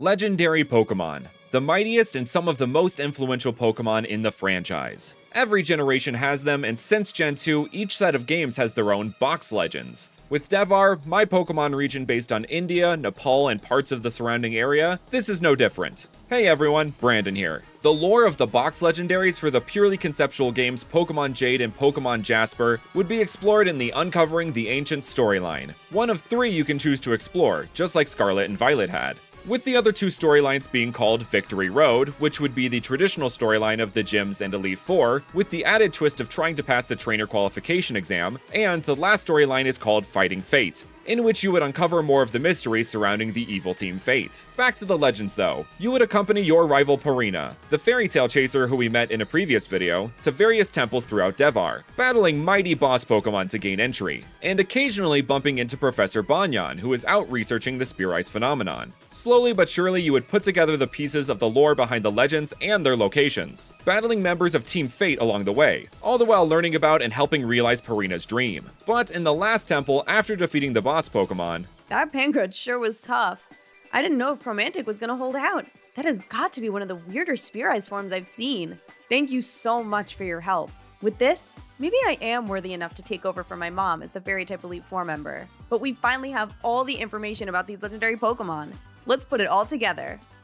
in a distant time, there existed a mother who bore 2 children. The eldest possessed the remarkable gift of igniting an intense passion within both people and Pokemon who crossed their path. Meanwhile, the younger sibling could naturally bestow good luck to others and Pokemon around them. As they grew older, with the support and encouragement of their mother, their talents grew stronger, and they began to be worshipped for their seemingly miraculous abilities. For a time, the siblings worked together to bring out the best in others, but that would not last long. They began to view their abilities as a hindrance to each other. The elder siblings' fiery passion burned within their worshippers, drying up any goodwill they had for the younger siblings' luck-centric ways, while the luck of the younger siblings doused any need for hard work within their own followers, drowning out the need for passion in exchange. As resentment grew between them, they separated from each other, and their worshippers with them. The mother pleaded with them and tried to remind them of the balance they once had, but both were convinced that they were right and left to start villages of their own. As years went by, in their solitude, they became even more angry with each other, to the point that the elder declared war between their towns. The war waged week after week until it was just the 2 siblings left standing, in which they both met their end at each other's hand. The mother, left with the grief of losing both her children, turned to forces beyond herself in prayer. She begged for yet another miracle for both her children, and so a miracle unfolded. The mother herself transformed into a Pokemon of legendary might. This newly created Pokemon resurrected their former children, using the souls of their fallen followers, which transformed them into Pokemon as well. The younger was revived first, becoming an emissary of water and beginnings. The elder was revived second, becoming an emissary of flame and endings. Not much is known about what happened immediately following these events, but these Pokemon still roam Devhar, known as Lysurga, the balance Pokemon, Harasha, the beginning Pokemon, and Masugon, the ending Pokemon. Lysurga is said to be able to bring out the true power of Pokemon, just as the mother gave birth to the siblings and brought out the best in them. This is what we have labeled as the Spear Eyes phenomenon, making the Pokemon in this form strong against all types, but also weak against all types. Whoa, who would have thought? People becoming Pokemon? I wonder how true this tale is, or how that would even work. Anyway, it looks like it says where we could find them. Just as Purina said, the location of the legends would then be revealed to you. In Pokemon Jasper, you would find Harasha in the Temple of Beginnings to the far north, meant to emulate the Bajranath Temple found in the Indian state of Uttarakhand. This indomitable elephant, as its category suggests, is the legendary Pokemon of Beginnings. This water fairy type has the power to bring good luck and new beginnings to those it deems worthy. Just like its main inspiration, arguably the most well-known god in the Hindu pantheon, Ganesha, the elephant-headed god of new beginnings, wisdom, and luck. There was an absolute 0% chance I was not going to include some kind of reference to Ganesha in this region, and making it a legend seemed all too fitting for this region given how widespread this god is. Its type represents where all life began, water. Also, we have yet to see a water elephant Pokemon as of the making of this video, which is a damn shame given how synonymous elephants and water are. The fairy type comes in with its luck-based nature, as fairies and feyfolk are associated with luck in many European myths, with leprechauns being a prime example. Many of you may have questioned, why is that water pink? Well, it partly reflects the dawn, the pinkish-orange hue you see as the sun rises over the water. It also references shampoo, which was actually invented in India. Harasha's name, as with the other legends in this video, can be broken down into multiple parts. The Ha comes from the Hindi word for elephant, Hati, the Ra comes from Narangi, the Hindi word for orange, then the Sha obviously comes from Ganesha. On the other side of the coin, in Pokemon Jade, you would find Masugan to the south in the Temple of Endings, found between the cities of Vajrabad and Karbanapur, which are modeled after the runes of Hampi. This powerful peacock is the legendary Pokemon of Endings, and is based on Ganesha's brother, Kartikeya, a god of victory and war who is a lesser-known deity compared to Ganesha in the Hindu pantheon, but is better known by the Tamil people as Murugan. He is even widely regarded as the god of the Tamil people. Kartikeya is usually depicted riding upon his mount Paravani, who is a peacock. With the peacock being the national bird of India and it having this association with Kartikeya, it made complete sense for it to be a legendary. We also have yet to see a full-blown peacock Pokemon to this point, with the closest things we have currently being Quaquaval and Unpheasant. Masugan's name comes from Mayil, which means peacock in Tamil, Pasumai, which means green in Tamil, and Murugan. The reason it is pronounced Masugan and not Masugan is because it keeps that aw sound like Lysurga and Harasha. I just wanted to keep that consistency between the three. Masugan is obviously primary fire type, but its secondary type is fighting, to reference Murugan's role as a god of war, but it also ties into its fire typing. Though it may seem like an odd choice given its inspiration, there are actually a few reasons for its fire typing, with one being how Kartikeya, or in this instance his other name Skanda, was born. Putting it as simply as I can without getting this video demonetized, let's just say the god of fire, Agni, had a hand in the birthing process of Skanda, aka Kartikeya, delivering him into the river Ganges. The other reason for its fire typing I will actually be discussing later on. Before that, I wanted to discuss the trio master of these two, Lysurga, which you may have noticed looks fairly different stylistically from the other two. Well, that is due to the fact this is actually Lysurga's Spear Eyes form. Its base form will only be revealed in the conceptual DLC for these two games, which I will reveal more about at a later time. As far as this video goes, I will tell you that Lysurga is meant to reference Parvati, the goddess of power, motherhood, and devotion, and her incarnations as Kali, a goddess of time and death, as well as Durga, the goddess of strength and protection, who is known to ride a tiger, which is the national animal of India as well. This is where Lysurga gets parts of its name, coming from Huli, meaning tiger in the Karnataka language of Kannada, but is pronounced like lion, as in the lion that Parvati is sometimes known to ride. This mount is actually known as Dewan and can be a half-tiger, half-lion hybrid. It's pretty much Parvati's favorite animal. The Su comes from Nasu Gempu, which means pink or cerise in Kannada, and Durga. Parvati is the mother of both Ganesha and Kartikeya, and so Lysurga, as the story suggests, fills that role, balancing Harasha and Masugan's creative and destructive forces respectively. While we are on that subject, I know there are many out there currently questioning why I didn't make the Trimurti, Brahma, the god of creation, Shiva, god of destruction, and Vishnu, god of preservation, into the legends of this region. Well, if you were paying close attention, you may have noticed I actually already did. Harasha is the legendary Pokemon of beginnings, tied to the beginning of life, or the creation of life. Masugan, the legendary Pokemon of endings, tying to the end of the world, or the destruction of the world. And finally, Lysurga, the balance Pokemon, who preserves the balance between these two forces. It doesn't stop there either. As I said, water is where all life began on planet Earth. In Hinduism, Brahma is the creator of the universe, further tying it into Harasha's typing. The other part of Masugan's fire typing, which I mentioned earlier, comes from its partial Shiva inspiration, with Shiva's depiction as Nataraja, also known as the Lord of the Dance, performing the Tandava, a dance in which he destroys the entire universe with cosmic flame and ushers in a new universe. The closed arch of flames in this depiction reminded me heavily of the tail of a peacock being fanned out, which inspired Masugan.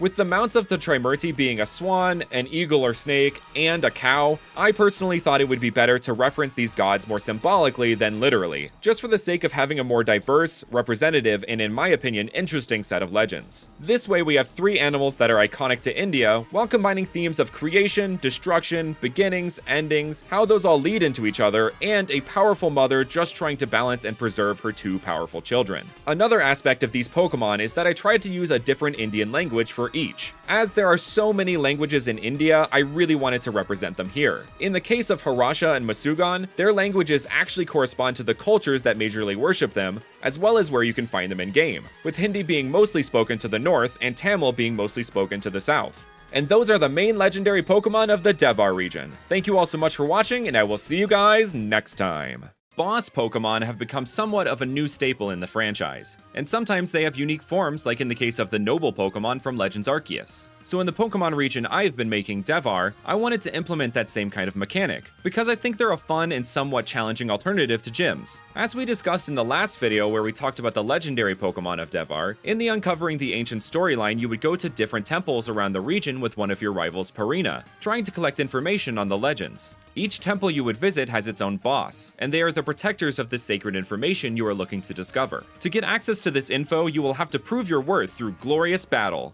But who are these bosses? Let's meet them. First up is one you have already met if you've been following this series, Gargoyle, who I worked with Tubze on. This rock dragon type would serve as the boss of a secret temple, which is hidden within the cave found near the base of the Barpiswar mountain range. Each boss would have 2 phases similar to how they operate in Scarlet and Violet. The first phase would be their standard, slightly enlarged form, but then in the second phase they would Spearize, the battle gimmick of the Devhar region. Go see that video on the legendaries I just mentioned to see a little bit more about that. But here is Spearisen Gargoyle, who Fungusmon actually handled. For a quick explanation of how Spearize works, every Spearisen Pokemon's attacks will be super effective against its opponent. Now I know that sounds a bit broken, but to balance it out, it itself is weak to every type of attack as well. It effectively turns every Pokemon into the ultimate glass cannon. It can be used by all Pokemon, but some Pokemon get special forms, much like Gmax. Anyway, Spearisen Gargoyle further taps into its Gargoyle inspiration, and showcases its partial dragon typing, gaining a longer snout with a new horn, actual wings so it can fly for some extra mobility, and overall just looking like a complete menace. This form also taps a bit more into the chimeric nature of its other inspiration, the Makara, being a mix between an elephant, fish, and sometimes a peacock, with that trunk-like snout on full display.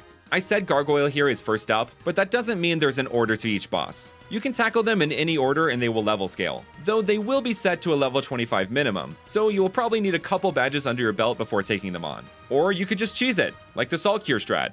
I don't know, I'm not your mom. And how exactly will you get to each of these temples? Well, with the trusty, new and improved Rotom Bike Plus, which Malmastex help bring to life. This would essentially serve as your Koraidon or Miraidon equivalent, being able to swim, climb, and even fly with this bad boy. You would get upgrades as you progress through the different storylines. So let's take that bike and ride it down to the Rahasha jungle, where we'll find another hidden temple deep within its vine-ridden bowels. Olmec, eat your heart out. The guardian of this temple, and the bosses for the rest of this video, are Pokemon not yet introduced in this series. So before we get into this temple's boss, let's take a look at its first stage. Meet Sivolt, the jittery Pokemon, a grass electric type, who I worked with Trevenart and Fungusmon to create.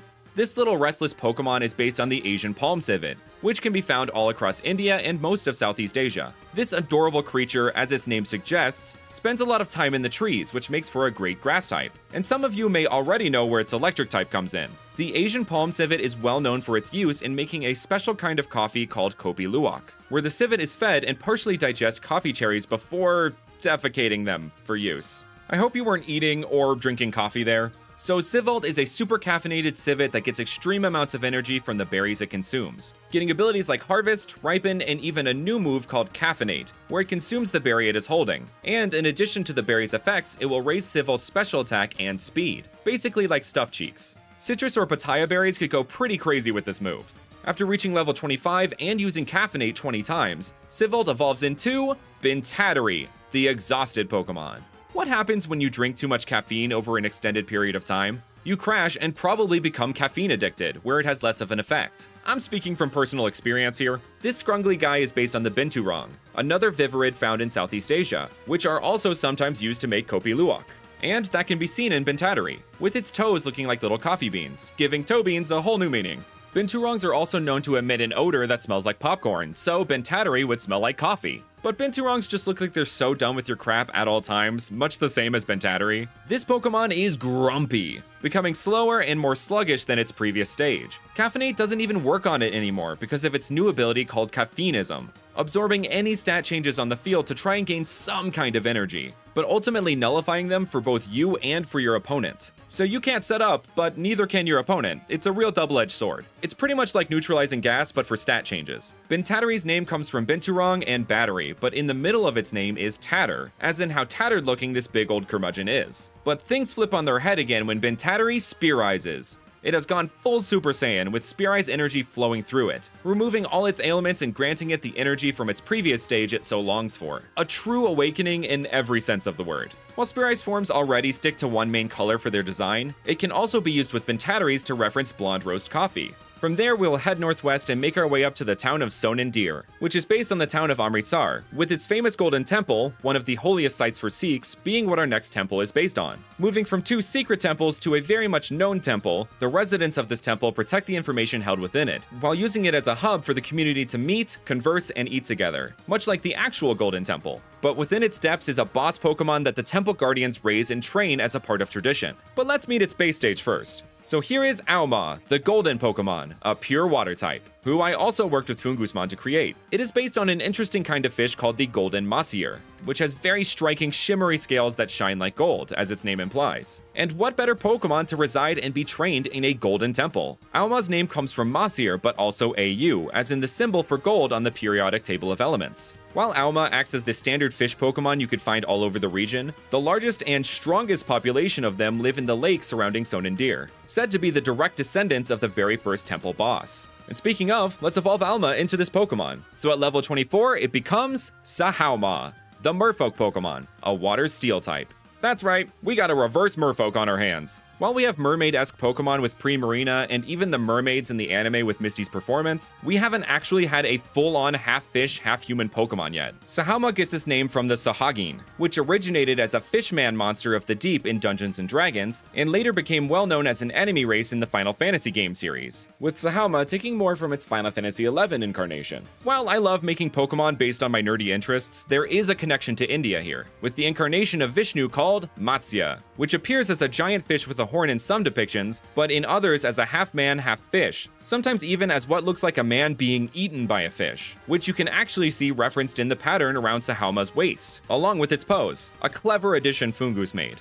Now let's Spear Eyes. In this form, it channels one of the tales about Matsya found in the Mahabharata, in which he, with the assistance of a serpent, helped a man named Manu and 7 sages survive a great flood by pulling their boat and defeating a demon in the process. In the story, the boat is tied to Matsya's horn, so in Sahauma's Spearizon form, its horn becomes the boat. Well, at least boat-shaped. All the while referencing the use of mermaids as figureheads of ships. It also loses its legs, which falls more in line with Matsya's usual depictions, but also references the serpent behind Matsya in the tale. Pun intended. From there, we ride on down southwest of Mahandaya to the Kasalani Temple, which is based on the incredibly unique Kailasa Temple and Ellora Caves found in the state of Maharashtra. This is likely the temple most players would try to take on first, with it being so close in proximity to your home, and a plethora of gyms to help raise your levels a bit. Anyway, let's introduce the base stage of this temple's boss, Balome, the Digbear Pokemon, a pure ground type. This little cutie is based on sloth bear cubs, and is an addition to the group of adorable little bear Pokemon like Teddiursa, Cubchoo, and Pancham.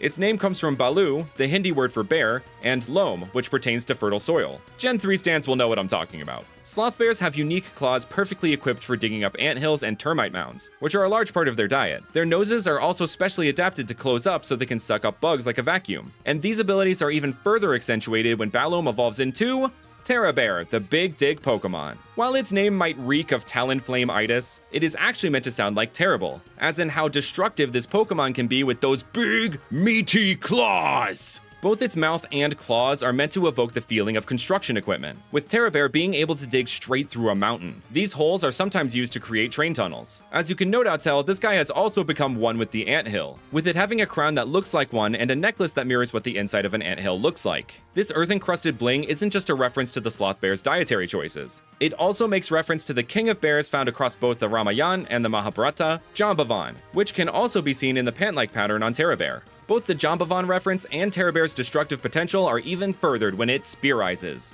Spearizing Terra Bear's claws are now even longer and better for digging, and its body has become one giant termite or anthill. It also takes on a more ferocious style of fighting, which sloth bears are known for their aggressiveness towards humans. And those claws don't just tear up the ground, earning it a reputation as the world's deadliest bear. Jambavan was also known as a fast and ferocious fighter, taking on Lord Krishna in a fight that lasted about 28 days. Now let's head west of the town of Chittanagri to this small temple which is mostly ruins, based on the royal ruins of Chittedi. In this small set of ruins, you can find lots of the pre-evolution to the boss Pokemon here, which are Maspine, the spiky Pokemon, a pure steel type, who I worked with an artist Astray to create. This prickly pal has a fairly simple inspiration and overall concept. It is based on the Indian spiny-tailed lizard, though instead of the spines being on its tail, they go up its spine, which of course is where it gets part of its name. The other part of its name I will explain in its evolution, Mastix, the mace Pokemon. This line gets its name from the genus of most spiny-tailed lizards, Uromastix. Though Mastix is spelled like stick, as in to push a sharp object through something. Though your attention is probably more drawn to this Pokemon's tail, from which it gets its category. This mace and this line's steel typing are not only related because, you know, maces are typically made of metal, but also refers to one of the Pandavas, the central characters of the Mahabharata, Bhima. He is known to use a mace, though it is not actually as spiky as its European counterpart. There were many attempts on Bhima's life. One such attempt was him being tied up, poisoned, and thrown into a lake. Well, this lake so happened to be the home of the Nagas, who tried to bite him, barely breaching his iron-like skin enough to get their venom in, which counteracted the poison he had consumed. In awe of his strength, the Naga brought him to their king Vasuki, who had him drink a special elixir that made him super strong and immune to all venom. And what is immune to the poison type? Steel. And so it all comes together in this intimidating and strong Pokemon, which becomes even more strong and intimidating when it spearizes, becoming bipedal and using its severed tail as a weapon, which of course refers to how some lizards can detach and regrow their tails. Though from what I understand, spiny-tailed lizards can't actually do that, but hey, it's a fun reference. This Pokemon's general shape, jawline, and overall vibe are all inspired by the infamous king of the Koopas, Bowser. This wouldn't be the first time Pokemon has made a Mario reference, and the concept felt very fitting while mixing in elements of the bulky Bhima and his mace.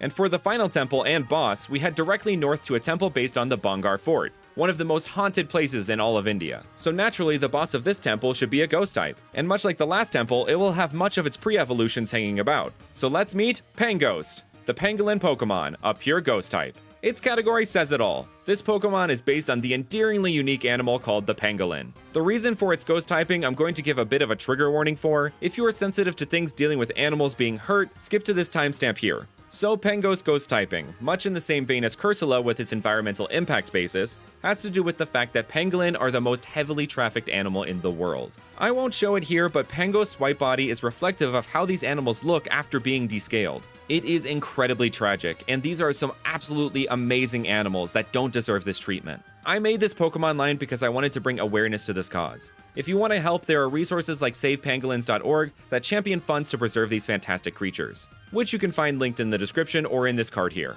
Back to Panghost, it now has this ghostly miasma as scales, referring to a phantom limb, the sensation of a body part existing despite the fact someone may not have it anymore. I wanted to channel the same energy as Galarian Corsola with this design, this absolutely adorable creature that looks just so sad to be a ghost. On a much happier note, one of the largest recorded pangolins is actually named Ghost, which its typing is a reference to. Panghost evolves though, not quite into our boss Pokemon yet, but into its middle stage, Panghoul, the ghoulish Pokemon. The miasma-like scales of Panghost have become a bit more solid, becoming more armor-like. Its claws are much longer to the point where they point backwards. While Pangolin's claws do typically point backwards, in combination with this Pokemon's type, it acts as a reference to a special kind of zombie-like creature from Bengali culture called a boot. Boots usually have some kind of unresolved matter or improper funeral that keeps them on our plane of existence, and are characterized as having feet that face backwards and some features that are upside down. And finally, Panghoul evolves into our boss Pokemon, Pangrudge, the revenge Pokemon.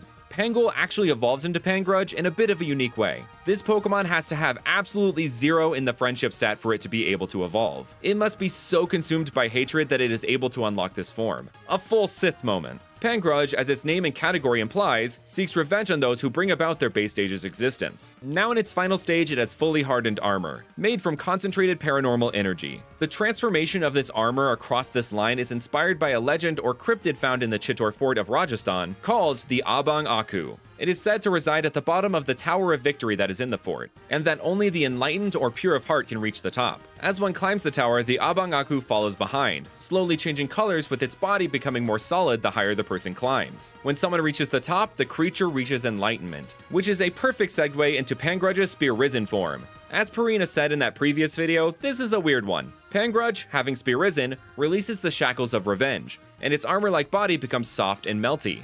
This refers to how after enlightenment, the Abang Aku will sometimes return back to the bottom of the stairs and resume its old non-solid shape. So this form is a full circle moment for the entire line. And those are the boss Pokemon and their Spear Risen forms. Thank you all so much for watching, and I will see you guys next time. Since the very beginning, Pokemon have had counterparts. Whether it be because they were rivals, allies, game exclusive, or even that just fans associate them with each other. So for my Fakemon region Devhar, I decided to make a bunch of different counterpart Pokemon. A group of natural counterparts, the fossil Pokemon, are a great place to start. Considering that we haven't had a traditional pair of 2-stage fossil Pokemon for 3 generations now, and that so many people, myself included, want to see them again, I felt that we should give them a major comeback. So let me introduce you to the Tusk and Tail fossils, which when revived become Boometh and Magmoa. Let's hone in on Boometh, the rumbling Pokemon. This little guy is rock electric type, and I worked with Trainer Rex to create them. It is based on an extremely famous extinct elephantid, the woolly mammoth, from which it gets half of its name, with the other half coming from boom, as in booming thunder. And this charge calf certainly is woolly, with its gray fur actually being cloud-like wool, referencing how it tends to carry lots of static electricity, but also looks like rain clouds. Boometh are small but mighty, with their resounding footsteps being known to shake the earth beneath them, causing rock slides and cave-ins. They become especially irritable if there are any Magmoa nearby, and will try to shock them. Boometh at level 38 evolves into Stormeth, the crashing Pokemon. The gray cloudy wool of Boometh has darkened to a deep black, becoming reminiscent of a severe thunderstorm. This displays the sheer electrical power of this Pokemon, a true master of thunder, which it summons forth with its signature move, Thunderous Stomp. A base 75 electric-type physical attacking move that has a 10% chance to either flinch or paralyze. This Sovereign of Thunder is inspired by the King of Gods and Heaven in Hinduism, Indra. He is also a god of the sky, lightning, thunder, rain, rivers, and war. He rides atop his mystical mount Airavata, a white, multi-headed, and multi-tusked elephant and king in his own right, which Stormeth's 4-pronged tusks are made to reference, while looking like branches of a lightning bolt. Airavata is also called the Elephant of the Clouds and is known to produce them, which is where both Boometh and Stormeth get their cloud-like wool. The curly pattern in the clouds and the shape of Stormeth's ear is meant to reference Indra's lightning summoning weapon of choice, the Vajra, which further plays into this Pokemon's voltaic might. Now let's move to this line's counterpart, Magmoa, the dry Pokemon.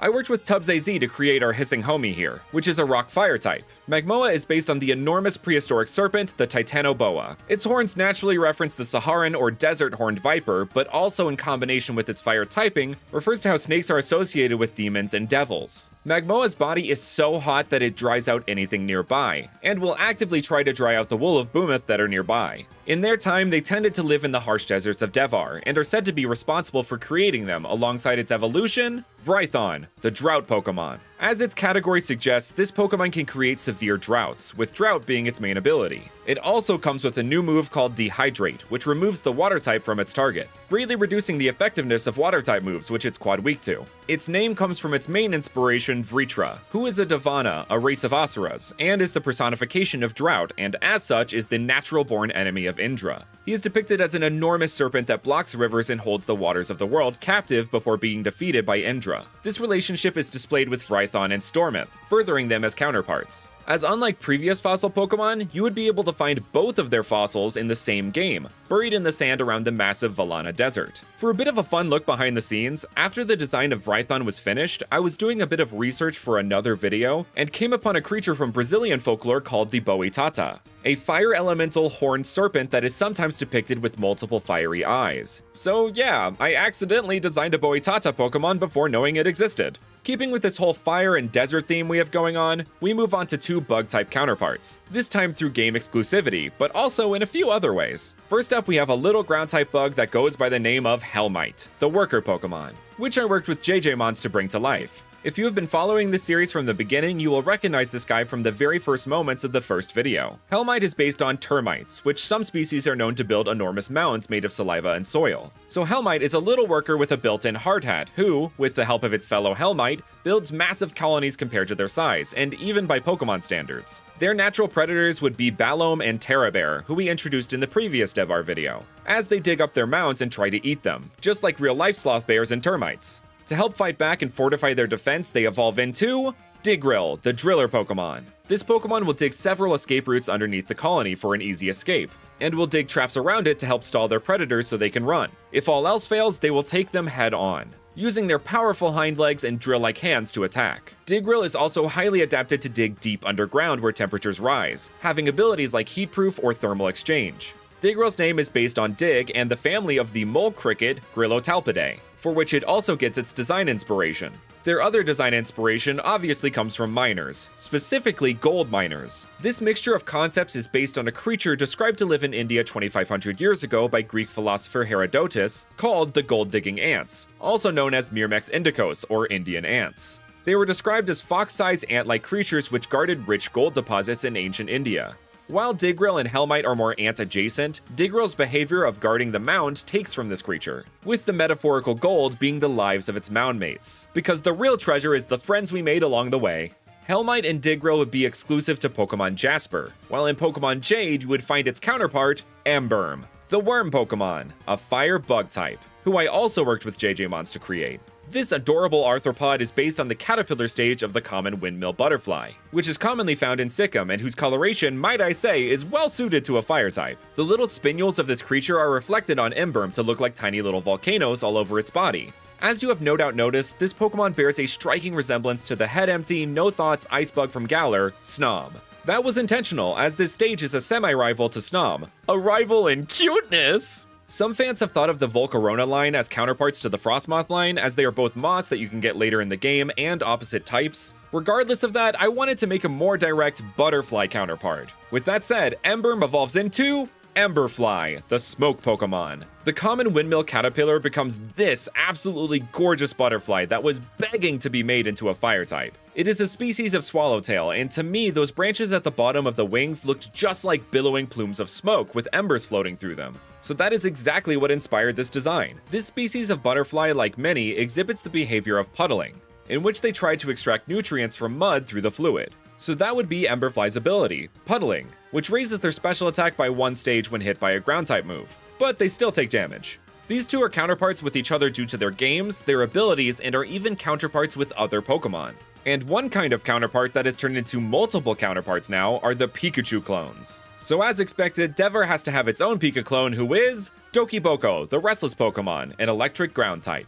This worrisome cutie is based on the Indian hairy-footed gerbil, which inhabits the sandy and rocky areas of western India and Pakistan. Like most Pika clones, Dokiboko's name is made from Japanese words or onomatopoeia, coming from Doki Doki, the sound of a heart beating faster, which anyone who has played Doki Doki Literature Club will completely understand, but also comes from Dekoboko, meaning a hole in the ground or uneven earth. This plays into Dokiboko's personality. It is in a near constant state of anxiousness, which only elevates as this Pokemon stores more and more electricity. It can only be calmed if it releases this nervous energy into the ground using its plug-like tail, or by feeding it to its evolution, Boko-sama, the restful Pokemon. Unlike Dokiboko, Boko-sama absorbs electricity as a means of food, filling it to the point where it gets very tired and goes into a food coma.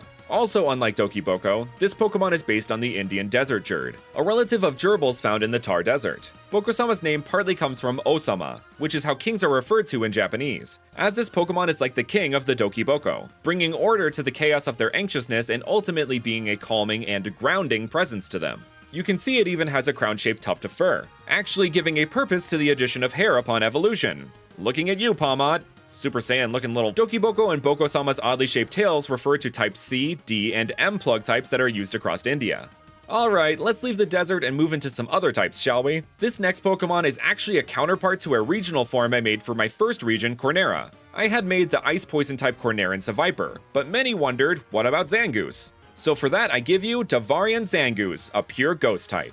This awesome apparition is based on the Indian folktale called The Mongoose and the Brahmin's Wife. A shortened version of this story is that a pet mongoose is left in charge of protecting the child of a Brahmin and his wife while they went out. The wife was wary of the mongoose and thought it may hurt the child. After they left, a cobra snuck into the child's room. The mongoose valiantly defended the child and killed the cobra. The mongoose then heard the wife's footsteps and ran out to show the good job it had done, but all the wife saw was its bloody mouth, assumed it was the child's blood, and threw a heavy box at the mongoose, killing it. Afterward, the wife saw the dead cobra, realized her mistake, and was struck with deep regret. The box being what ended the mongoose further plays into another aspect of Devharian Zangoose's inspiration, being that of Schrodinger's cat. The thought experiment of a paradox in which a cat left inside an unobserved closed box may hypothetically be alive and dead at the same time. Just like a ghost who is neither alive nor fully dead, as well as this mongoose and cat-based Pokemon, with the mongoose coming from the same suborder as cats, Feliformia. Moving on, let's take on two bird counterparts with one stone. First, we have a bird Pokemon you can find up north in the Frost-capped Barpyswar mountain range, Prismonal, the Aurora Pokemon, an ice flying type, who I worked with trainer Mats to bring to life. This polychromatic pheasant is based on the Himalayan monal, the national bird of Nepal. It is also designed after depictions of the Hamsa bird, which is an aquatic migratory bird typically thought of as a kind of swan, goose, or even a flamingo. But with the monal living in an icy habitat which is water adjacent, I thought it would be a nice twist. The Himalayan monal's coloration and habitat were so unique it made for a great ice type. Prismonal glimmers brightly as it flies across the Barpyswar Mountains.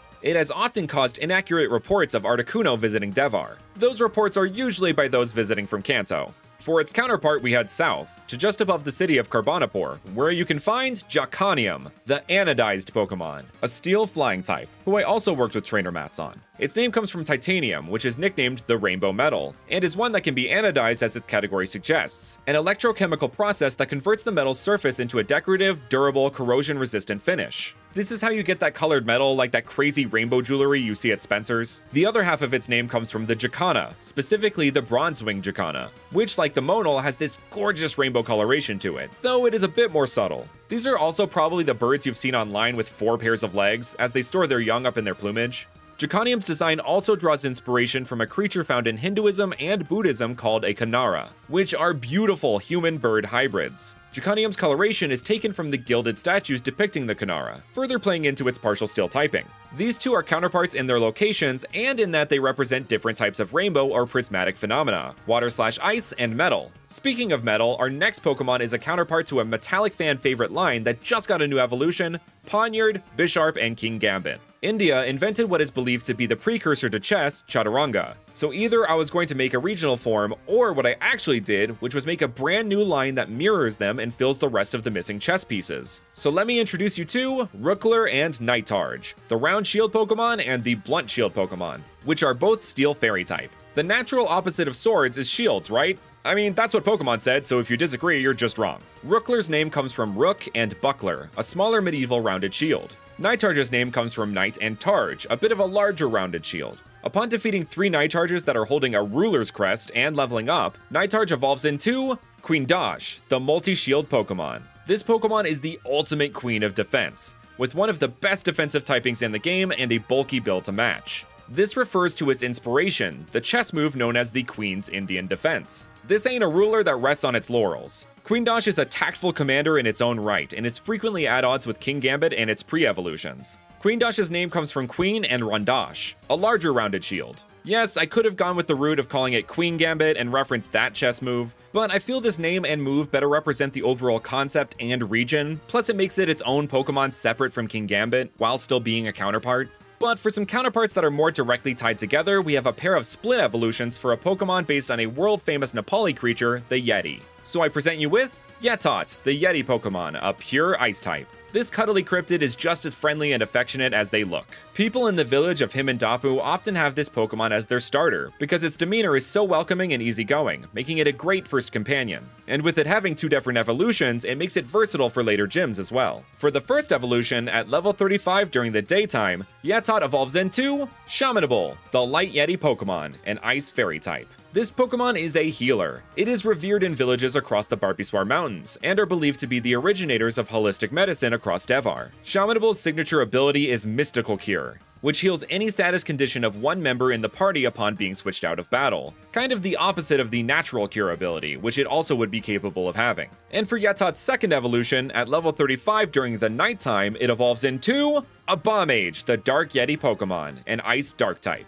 Quite the opposite of Shamanable. This Pokemon uses odd and destructive moves. Though a bit sinister, it is still respected for its magical prowess. Abomage's signature ability is Strange Magic, which automatically forces super effective moves used against it to go last. I know Ice Dark isn't a hugely viable type due to its many weaknesses, but it is still a really cool type combo, pun intended. With Sneasel and Weavile being the only two with it until Qianpao, who proved it could be used competitively. Anyway, these two evolutions have a common theme that I'm sure Final Fantasy fans have already taken note of. Their designs are inspired by the classic looks of the White Mage and Black Mage. I'm always happy to sneak in references to other RPGs with my Fakemon, as Game Freak does this themselves, and I'm a huge nerd about them. Though this connection was not out of nowhere. These two evolutions are also inspired by a creature from Newari folklore called a Kya. They are mythical, hairy, ape-like creatures that appear in children's stories, and come in different colors. The white Kya are said to be bringers of goodness and good luck to the home, while the black Kya create problems and encountering one can make you ill. Thus the connection to these RPG classes with the same color choices. I tried to be unique as the Yeti is a super popular cryptid and thus many Fakemon have been made using them as an inspiration, so I am very proud of how this line came out.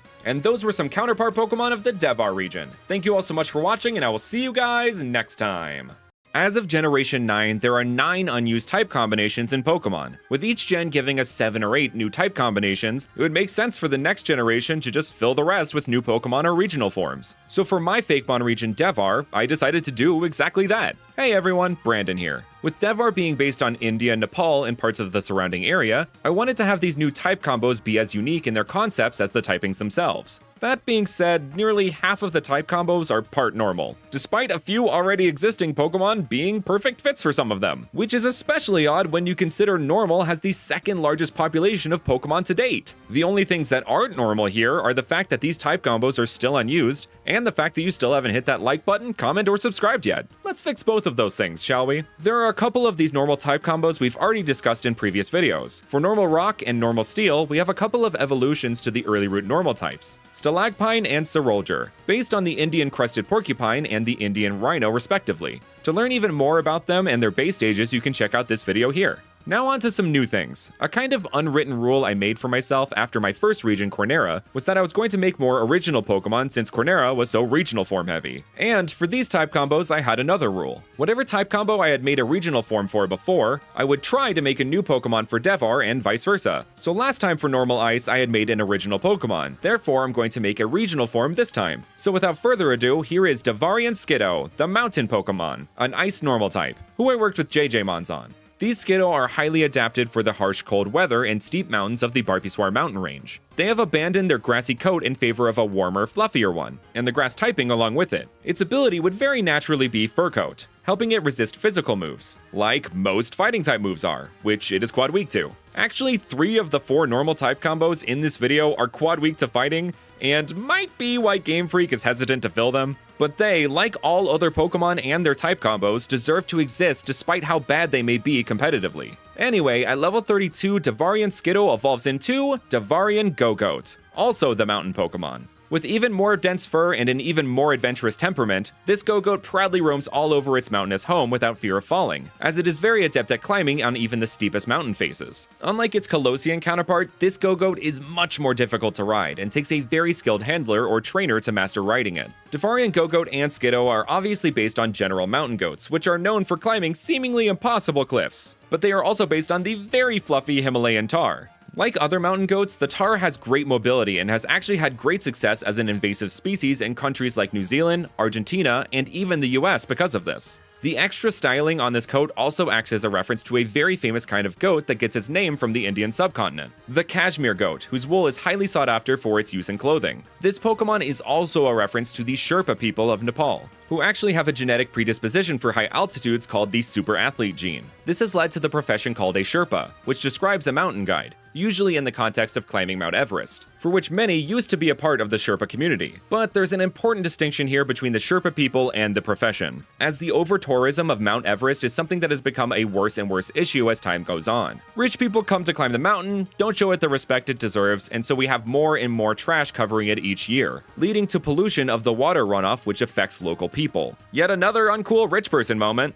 Devharian Gogoat is actually an ally in mountain conservation, as it is very territorial of the mountains, and will try to headbutt climbers to scare them off. This Frosty Headbutt is actually a new move. This is basically just an Ice-type version of Zen Headbutt, but just like Ice Fang, also has the chance to freeze the target. On to our last normal type combo, we have Normal Bug, and yet another regional form. A Pokemon that is often overlooked is the Little Meek Wimpod. The hulking Golisopod is the star of the show in this line. So just like Magikarp and Feebas, Wimpod is evolved as soon as possible. So instead of abandoning the wimpy elements of Wimpod, why don't we embrace them? With that said, here is Devharian Wimpod in its new split evolution, Thissapod, the hardcover Pokemon, who I worked with Teams Fakemon to create. Both of them are bug normal type and are based on a few things. First off, they are based on silverfish. Despite its name, it's actually a type of wingless insect known for its interesting diet, which I will talk about in a second. This creature comes from the order Zygentoma, but was formerly categorized under the deprecated Thysanura, which is where Thissapod gets part of its name, but that th sound also comes from thesaurus, because of the silverfish's well-known love of eating books. Wimpod and Thissapod love to consume books as well, but they also consume the knowledge of those books with them. They are literally bookworms. I mean, not totally worms, but worm adjacent. Their coloration is inspired by the steps of the National Library of India found in Kolkata, which apparently had a secret room that was discovered in 2010 that I think could play into this line well. Rather than like in Alola, you could find Wimpod running in and out of wall holes in libraries across Devhar. The librarians would task you with a side quest to do pest control on these Pokemon, in the process discovering a secret room with a bunch of Wimpod and a Thissapod holding lectures. Also, Thissapod isn't Golisopod, so it would need its own ability, which I decided to name Checkout, as in checking out a book from the library. This ability has Thissapod automatically switch out of battle if it is affected by a status condition. Leaving behind the normal types but staying with bugs, we have the infamous Bug Dragon type. This combo has had many opportunities to premiere already, with the most egregious in my book being Slitherwing. Like, look at this thing, it is literally a draconic dinosaur bug, and you cannot convince me otherwise. But I cooked something up for this type combo that I think works incredibly well. So allow me to introduce Flymera, the amalgam Pokemon, that I worked with JJ Mons on as well. As its name and category imply, this Pokemon is a mixture of things. The wings of a dragonfly, the eyes of a fly, the fluffy mane of a moth, the mandibles of a bee, the front legs of a locust, which are actually the back legs, but we switched them to the front, the actual back legs of an ant, and the tail of a scorpion. This multi-part mixture refers to a creature from Hinduism called the Navagundra, a mythical creature composed of 9 different animals. While we couldn't quite make 9 different insects work in one Pokemon, I think 7 is decently close. But the way these insects are combined also refers to another chimeric creature that hails from India, but is actually from Persian and Greek mythology, the Manticore, a mixture of man, lion, scorpion, and sometimes a bat. Anticore was also in the running to be this thing's name, but Flymera was way more clever in my opinion. Flymera are highly adaptable creatures due to the variety of their physical features. They can thrive in almost all environments except cold ones. Their signature ability, Chimeric, plays into this, giving them a boost in different stats depending on if there is a terrain out. Grassy terrain boosts HP, electric terrain boosts speed, misty terrain boosts special defense, and psychic terrain boosts special attack. And speaking of special, we move on to a super unique type combo, Ice Poison. With such an unusual pairing of types, it is deserving of an unusual inspiration. So let's take a look at this tree. Pretty unassuming, right? Well, this tree is hiding a secret.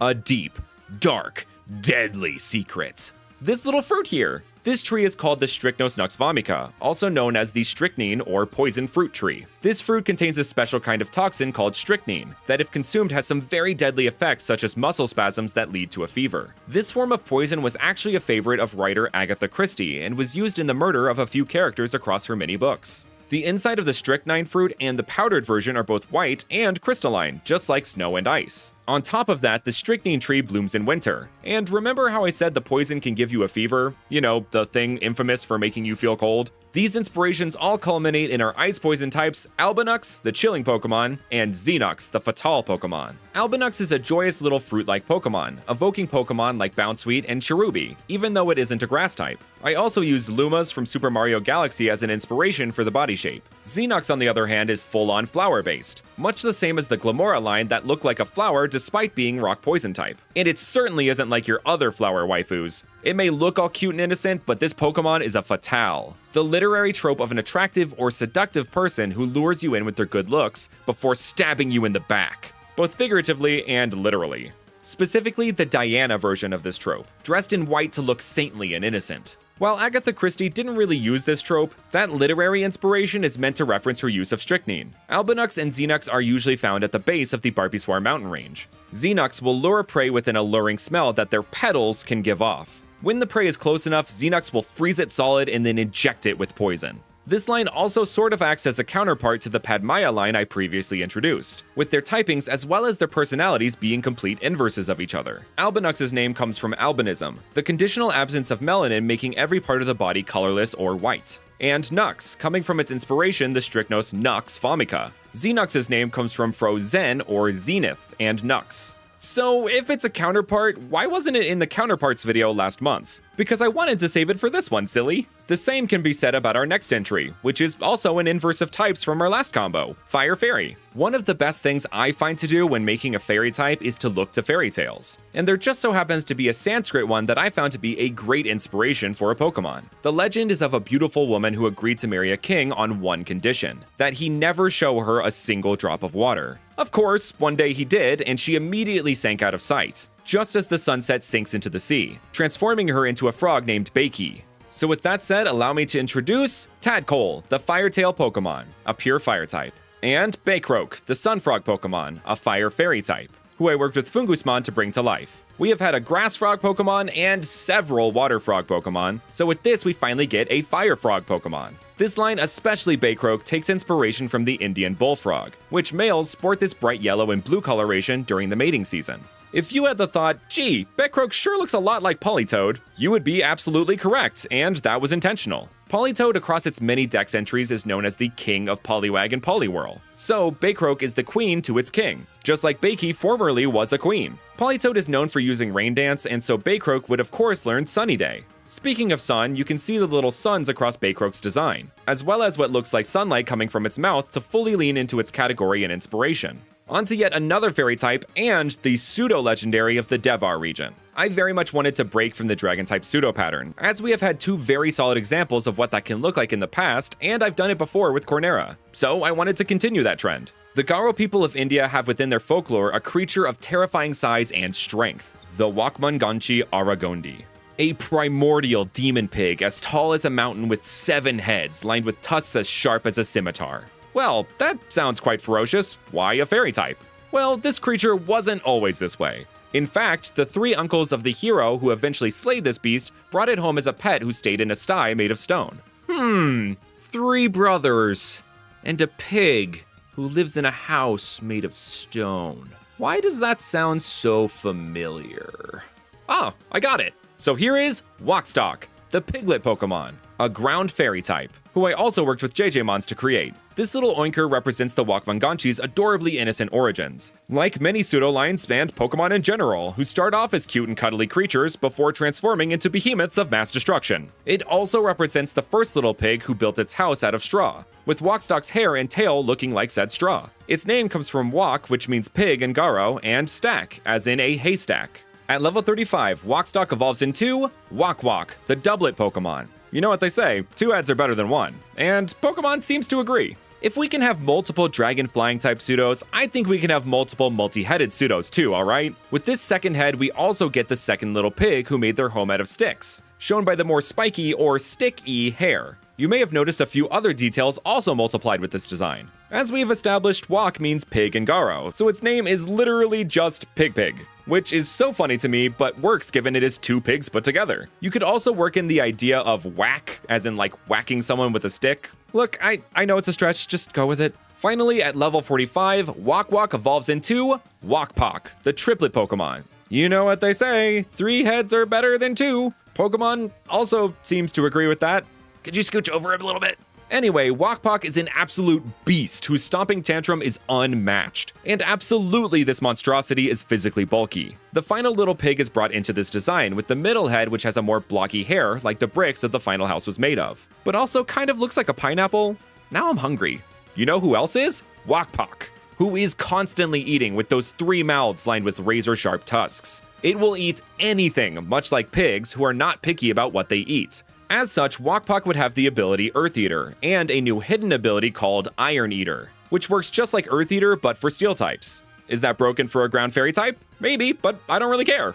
Wakpak's name comes from Wak and Pak, as in a group of something. And finally, for the Ghost Rock type, we won't be discussing it quite yet, which I know is a bit of a bummer, but it's for a good reason. It is because that type is held by the main legendary for one of 2 DLC expansions coming to the Devhar region, that we will be diving into in a future video. And with that, we have introduced every Pokemon in the base version of the Devhar region. Thank you all so much for watching, and I will see you guys next time. The past few generations have had their own gimmicks and forms that come along with them. Megas, regionals, Gmax, and even terrestrial forms. And especially in the past 2 generations, these gimmicks have been woven into the story and gym leaders. So in my own Pokemon region Devhar, based on India, Nepal, and parts of the surrounding area, I continued that trend with the Spear Eyes phenomenon, a gimmick that reverts Pokemon into a form of infinity energy, making them strong and weak against all types. And this gimmick would play a major role in the 3 storylines of the game, much like Scarlet and Violet had, but with a little bit more overlap between them. We have already covered what majorly happens in the Uncovering the Ancient storyline, and some of the Spear Eyes forms that come along with it in this video here. Make sure to check that out if you missed it. But now we have the other 2 storylines to cover, Victory Road and Fighting Fate, which feature the Gym Challenge, the evil team of the game, and many more Spear Eyes forms. Hey everyone, Brandon here. So after leaving Mahandaya, the capital of Devhar, which serves as the tutorial section for the beginning of the game, which you can check out this video to see what that was like. Anyway, you would receive your Rotom Bike Plus, and the Devhar region would be mostly open for you to explore. You could challenge the 12 gyms of the Devhar region in any order, and they will level scale, but they will be capped at earning 8 badges. So let's head to what would likely be most people's first gym, the Rock-type gym found in the gem-encrusted city of Vajrabad, which is based on Hyderabad, with its leader, Almas the Jeweler. But wait! Looks like we have someone waiting in front of the gym for us. Oh, it's Kumar again. Hey there, lowlife. I was just about to challenge the first gym. I guess you'll do for a warm-up. You may have bested my team in Mahandaya, but don't think for a second you have some kind of leg up on me. I will win this battle and beat this gym leader too. Kumar will have his same hanger and scrap up from before, but will add a mass bind to his team as well. Ugh, well, I'm still not losing to this gym. See you later, lowlife. Wow. That was fun. Anyway, let's head into the gym. Almas's gym would center around her job of being a jeweler, in which you would have to crack open different rocks to see if there are jewels or Pokemon inside. Once you get all 5 of the jewels you are asked to collect, you would challenge her. Quite the exquisite stones you have brought me, young challenger. My name is Almas, and I run the top jewelry company in Devhar. The lavish accessories I create are as beautiful and sturdy as my Pokemon. Allow me to show you. Almas's team would consist of Stalagpine, the Magmoa line, and Carbink, which would be her Spear Eyes Pokemon, becoming Spear Risen Carbink. That I worked with Deem's Fakemon to create. For this form, I wanted to channel some of the elements of Diancie while making it still feel like a loyal soldier. It's like a little paladin rock. Defeating Almas would earn you the Jewel Badge. After claiming our first victory and getting us 1/4 of the way through completing our trainer qualification exam, we are once again greeted with a certain Destiny-themed group of troublemakers trying to stop more people from taking the exam. You all are wasting your time. If you fail, they're just gonna make your lives miserable, so might as well just not take it. Fight back with us so we can change this dumb system. Ugh, you again? Buzz off, kid, or I'm gonna make you. This battle would play out pretty much the same as it did back in Mahandaya, with the Devarian Shroomish added to their team being the only real thing of note. After defeating them, they will reveal there are Team Fate operatives all over Devhar trying to stop the Trainer Qualification Exam, or TQE for short. About 70 operatives to be exact. You have to find and defeat them in order to complete the Fighting Fate storyline. You are literally fighting fate. A lot. Story encounters like this will count towards the total, so you actually only need to search for about 55 out in the wild. And much like collecting Pokemon for the Dex did in Scarlet and Violet, defeating Team Fate members will earn you rewards. Most importantly, upgrades to your Rotom Bike Plus that will make it easier to traverse the map. Speaking of traversing the map, we're going to be doing that a lot in this video. But if you want to become incredibly familiar with the Devhar region in its entirety, well, then you can now buy a poster of the Devhar map in my merch store. There are 2 sizes to choose from, and both look fantastic. With the holidays right around the corner, this would make a perfect gift for a fan of the channel. So make sure to pick one up today by clicking the link in the description. There are quite a few gyms you could challenge next, as the bottom half of Devhar is quite gym heavy, but if you want the next closest gym, we make for Guducherry, based on Puducherry and its French Quarter, and Chennai, and its flying type gym leader, Samir the Scientist, who is based on the famous APJ Abdul Kalam, former president of India and aerospace scientist. His gym is located in this big old egg here, which is based on the experimental town of Oroville. Inside the gym, you would be sent through many aeronautics-themed rooms, and tested on space-themed questions, ones you would get the answer to by searching around the room or battling a trainer to receive. At the end, you would be greeted by Samir. Oh, joy of joys that you have made it here! To me, Samir, I have always been fond of the sky and what is beyond it. Can you rise above my passion and Pokemon? Oh, let us see. Samir's team would consist of the Homrain line, the Swablu line, and his Spear Ice Pokemon would be Jacanium. That I worked with trainer Mats to make. This form enhances upon the beauty of this Pokemon, giving it a shimmering gold coloration, much like the statues of the Kanara that Jacanium is inspired by. Defeating Samir would earn you the Arrow Badge. At this point is around the time you would run into Purina again, who says, Hey, I'm ready to explore one of these temples and discover more about the mysteries of the legendary Pokemon. Which means you can head to your first temple and challenge the Spear Ice Pokemon there. Which one? Well, there's a temple directly northwest of Vajrabad you could take on. Purina will be paying you a hefty sum for these expeditions, so if not to learn more about the legends, you can take on these temples to get paid.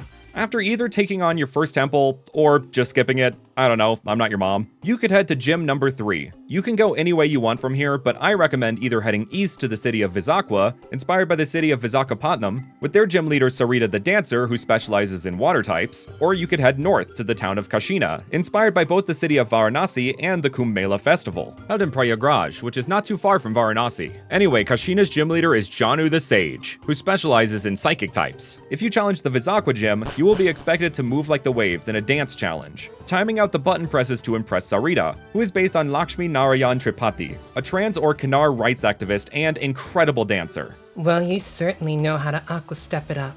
Then I will grace you with a battle against the one and only Sarita. My Pokemon and I flow together with the grace of the rising tide. Let's dance! Sarita's team would consist of an Iridish, which are very important in Vizakwan culture, Vaporeon, and the Squirtle line, which would be their Spear Ice Pokemon, becoming Spear Ice Blastoise, that I worked with Fungusmon to create. This form is partly inspired by the Bedawang Nala, or the World Turtle. With these incarnations having serpents swirling around them, I also took inspiration from the Black Tortoise of Chinese mythology. The more fluffy aspects make reference to War Turtle and its evolution in the beta version of Pokemon Red and Blue. Defeating Sarita would earn you the Ocean Badge. Back to Kashina, if you were to challenge its gym, you would run around a large temple, finding different prayers to recite in front of statues of legendary Pokemon scattered around the gym. Once you have recited the proper prayer in front of each of the statues, the door will open to the chamber containing the gym leader. Welcome, young one. I, Janu, humbly serve as this gym's leader. I believe that through the resonance between Pokemon and trainer, we can find true peace. Let us both give this battle our best.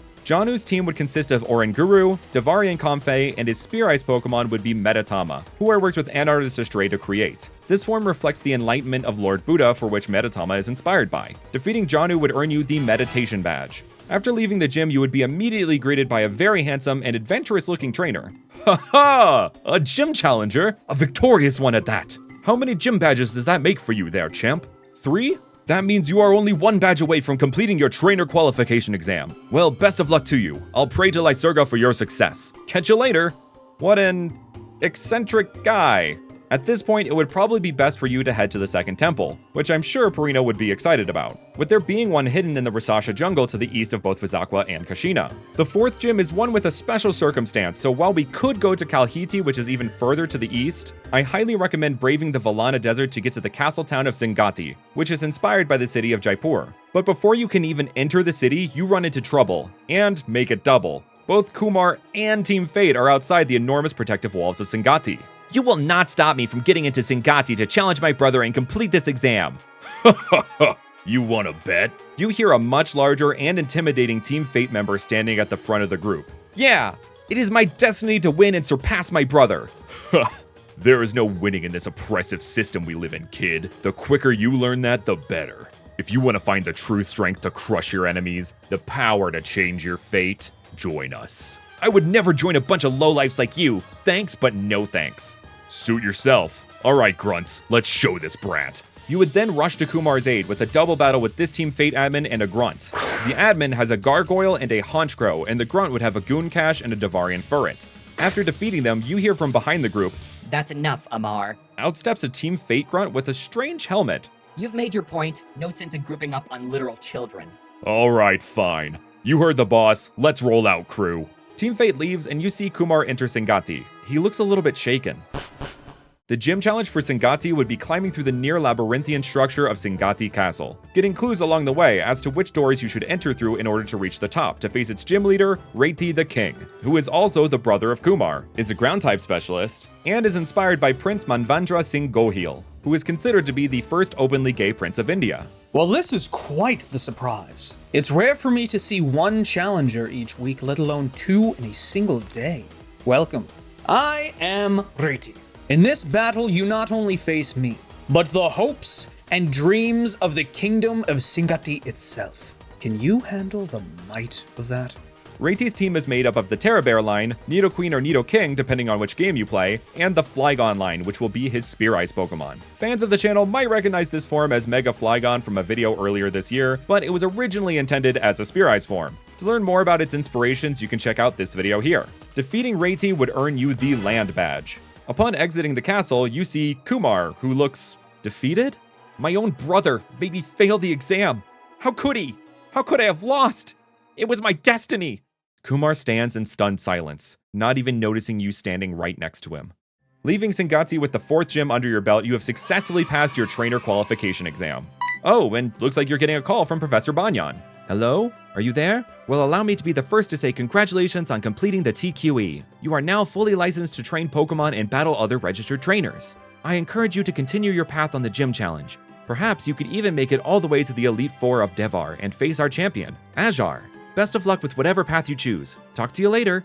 While we very well could just head to the next gym, there is a temple on the other side of Singati that is just begging to be explored. From there, you could head south to Chichanagri, which is inspired by the city of Rajkot and contains a bug-type gym, or head east to the city of Agor, inspired by Agra, home to the world-famous Taj Mahal, and challenge the fire-type gym there. Chitanagri's gym would challenge you to run around collecting silks from different bug Pokemon, matching a certain pattern which would then be made into clothing. After a few rounds, each becoming more challenging, you would then be able to take on the gym leader Bramari the Weaver. Hello there, child. It seems our destinies have woven together for a battle. I am of the eldest gym leaders, and in my time I've learned many a thing, so don't go easy on me. Bramari's team has a theme to it, consisting of the Ariados line, the Tarantula line, and her Spear Ice Pokemon would be the Galvantula line. Spear Ice Galvantula, who I worked with JJmons on, has a web of pure electric energy that it weaves. I thought for a spider-based Spear Ice form, giving it a web was a must. And the most unique web would definitely come from this line. Defeating Bramari would earn you the Web Badge. After that, you could take on Agor's gym challenge, which would be a tour of the city given by its gym leader, Pavak the Guide, who would quiz you on different facts about the monuments found there that you would learn about throughout the tour. Completing the tour and quiz would grant you access to the gym's inner sanctum to battle Pavak. How did you enjoy Agor? Was my tour to your liking? Make sure to rate it on PokeTrip.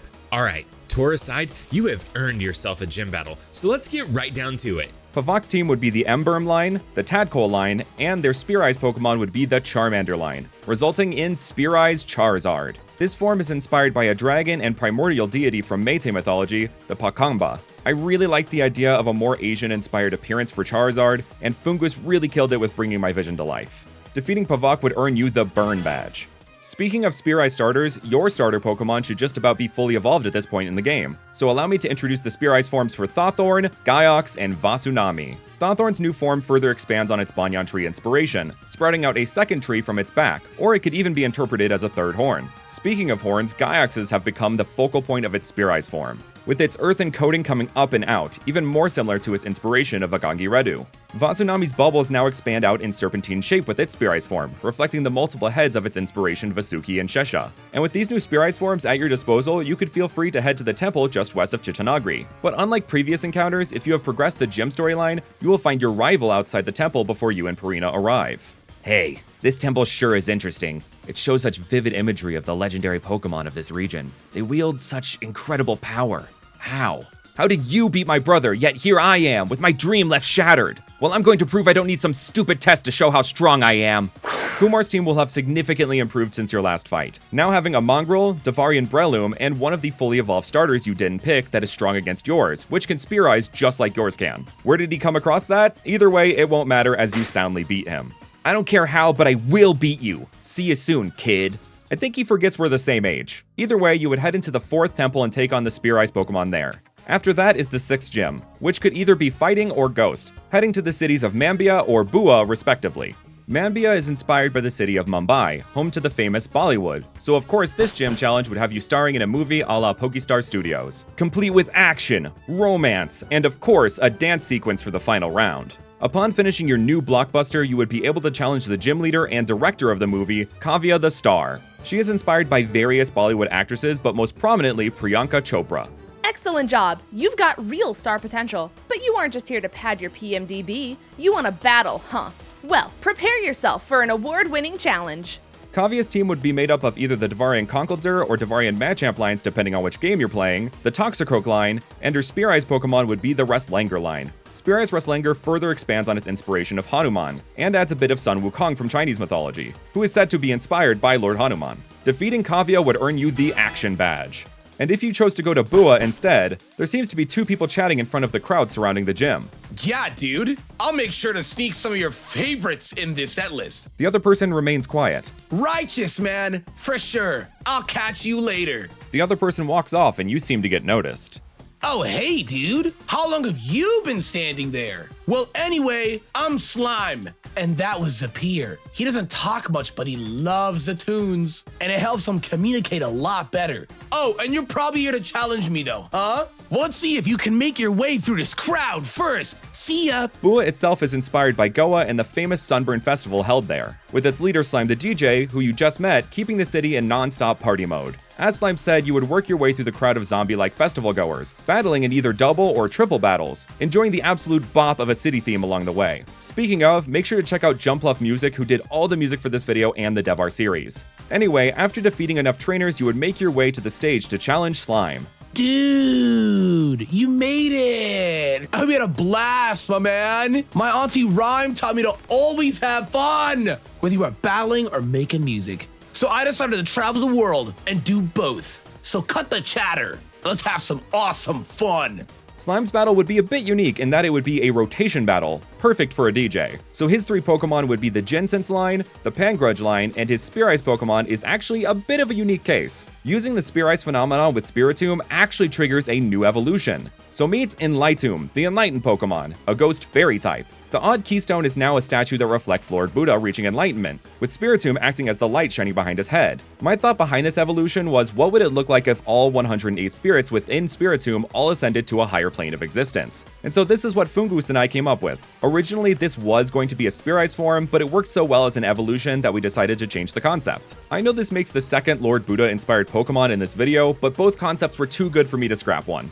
Defeating Slyme would earn you the Zombie Badge. But you wouldn't be able to celebrate for long, as Team Fate is up to its old tricks outside of town. This time stealing trainers' Pokemon so they definitely can't complete the TQE. Oh, you are that brat I keep hearing the other grunts talk about. Well, you won't beat me that easily. You would easily dispatch their teams. Too easily. Something feels off, like this wasn't the main objective.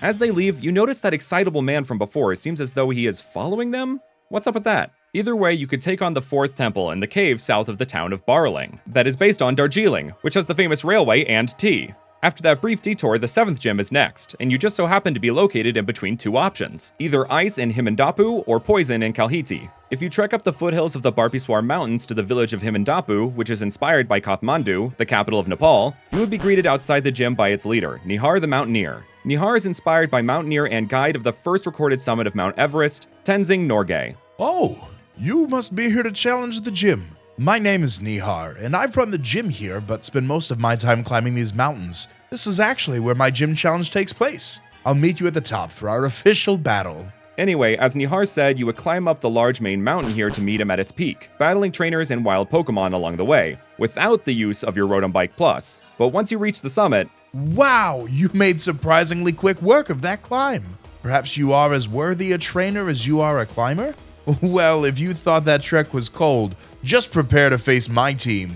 Nihar's team would consist of the Devharian Go-Goat line, a Bomb Mage or Shamanable depending on which game you are playing, and his Spear Eyes Pokemon would be Prismonal. This form just furthers its inspiration of the Hamsa bird, growing its tail and crest out to look even more like depictions of said bird. Upon defeating Nihar, you would earn the Frost Badge. And if instead you decided to go to Kalhiti, which is based on Kolkata, the capital and largest city in West Bengal, to challenge its gym leader Lox the Artist, you enter the gym and would be greeted by an interactive art museum filled with graffiti. In order to make it to Lox, you will participate in a minigame where you spray paint a few walls in the gym where you're given a prompt for each. It doesn't matter how much or how little you paint, they will let you pass because it's all about self-expression. But you should give it some effort. If you just paint a dot, a trainer will pick up on that and battle you. Anyway, once your masterpieces are complete, you will reach Lox. Great work out there. Hope my challenge helped you express the creative side of yourself. I'm Lox. My art comes from a mix of my own painting and my Pokemons, but battles are another medium I'm quite fond of. So let's turn this battlefield into my latest work of art. Lox's team would consist of Grafaiai, duh, the Devharian Breloom or Weezing lines depending on which game you're playing, and her Spear Eyes Pokemon would be Venusaur. With this one, I decided to take a more obvious approach and transform Venusaur's flower into a Lotus flower. Defeating Lox would earn you the Graffiti Badge. About now would be a good time to take on that final temple. But before you can enter it, you notice Team Fate exiting the temple, and it looks like they have a new member? Oh hey there, lowlife. Like the new look? Yeah, I joined Team Fate. They're going to make it so this stupid, unfair exam never existed using the power of Devhar's legendary Pokemon. Oh? You're gonna stop them? Good luck with that. I'll show you the strength of Team Fate and my conviction. Kumar's team has changed and expanded. He has a Mongrel, Sorit, Bisharp, and would have whichever Spear Eyes Pokemon from the temple where you last defeated him. Beating me here changes nothing. Team Fate will succeed. Just you watch. With that unnerving parting shot, we make our way to the final gym in Karbonapur, which is based on both the cities of Bengaluru and Madurai, with its gym leader Lotus the Techie. The gym challenge would consist of you collecting pieces of a computer from trainers to eventually build one. The trainers will also give you a hint as to what the passcode on the computer is once you finish building it. As soon as you enter the passcode, the door to Lotus's room would open. Hello, my name is Lotus. I used to run the Macrocosmos Tech Division in the Galar region, but my cousin Rose sent me here a while back to be CEO of the Devhar branch. I also became a gym leader because of my love of Steel-type Pokemon. So needless to say, I don't have much spare time. Let's finish this battle quickly so I can get back to work.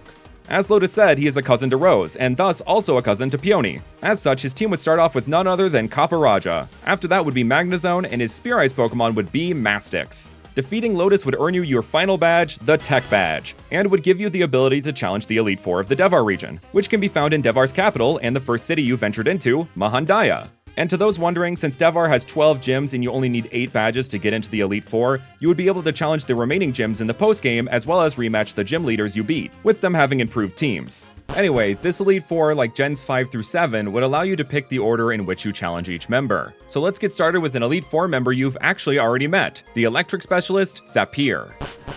As you enter his room, you would be greeted by 2 large generators that connect to a speaker system. Fiddling with the speakers would be Zapir, who flips a switch starting his battle theme, turns to you, gives you a silent nod, points his Pokeball at you, and releases his first Pokemon, Rotom Base Form. Its partial ghost typing being a reference to his friendship with Slyme. After that, he would have Toxtricity to reference his love of music. He would also have Stormith, and his Spear Eyes Pokemon would be Pikachu. Also, if I didn't make it clear enough, Zapir is nonverbal autistic. After defeating him, we would head to our next Elite Four member, the Grass Specialist, Veda.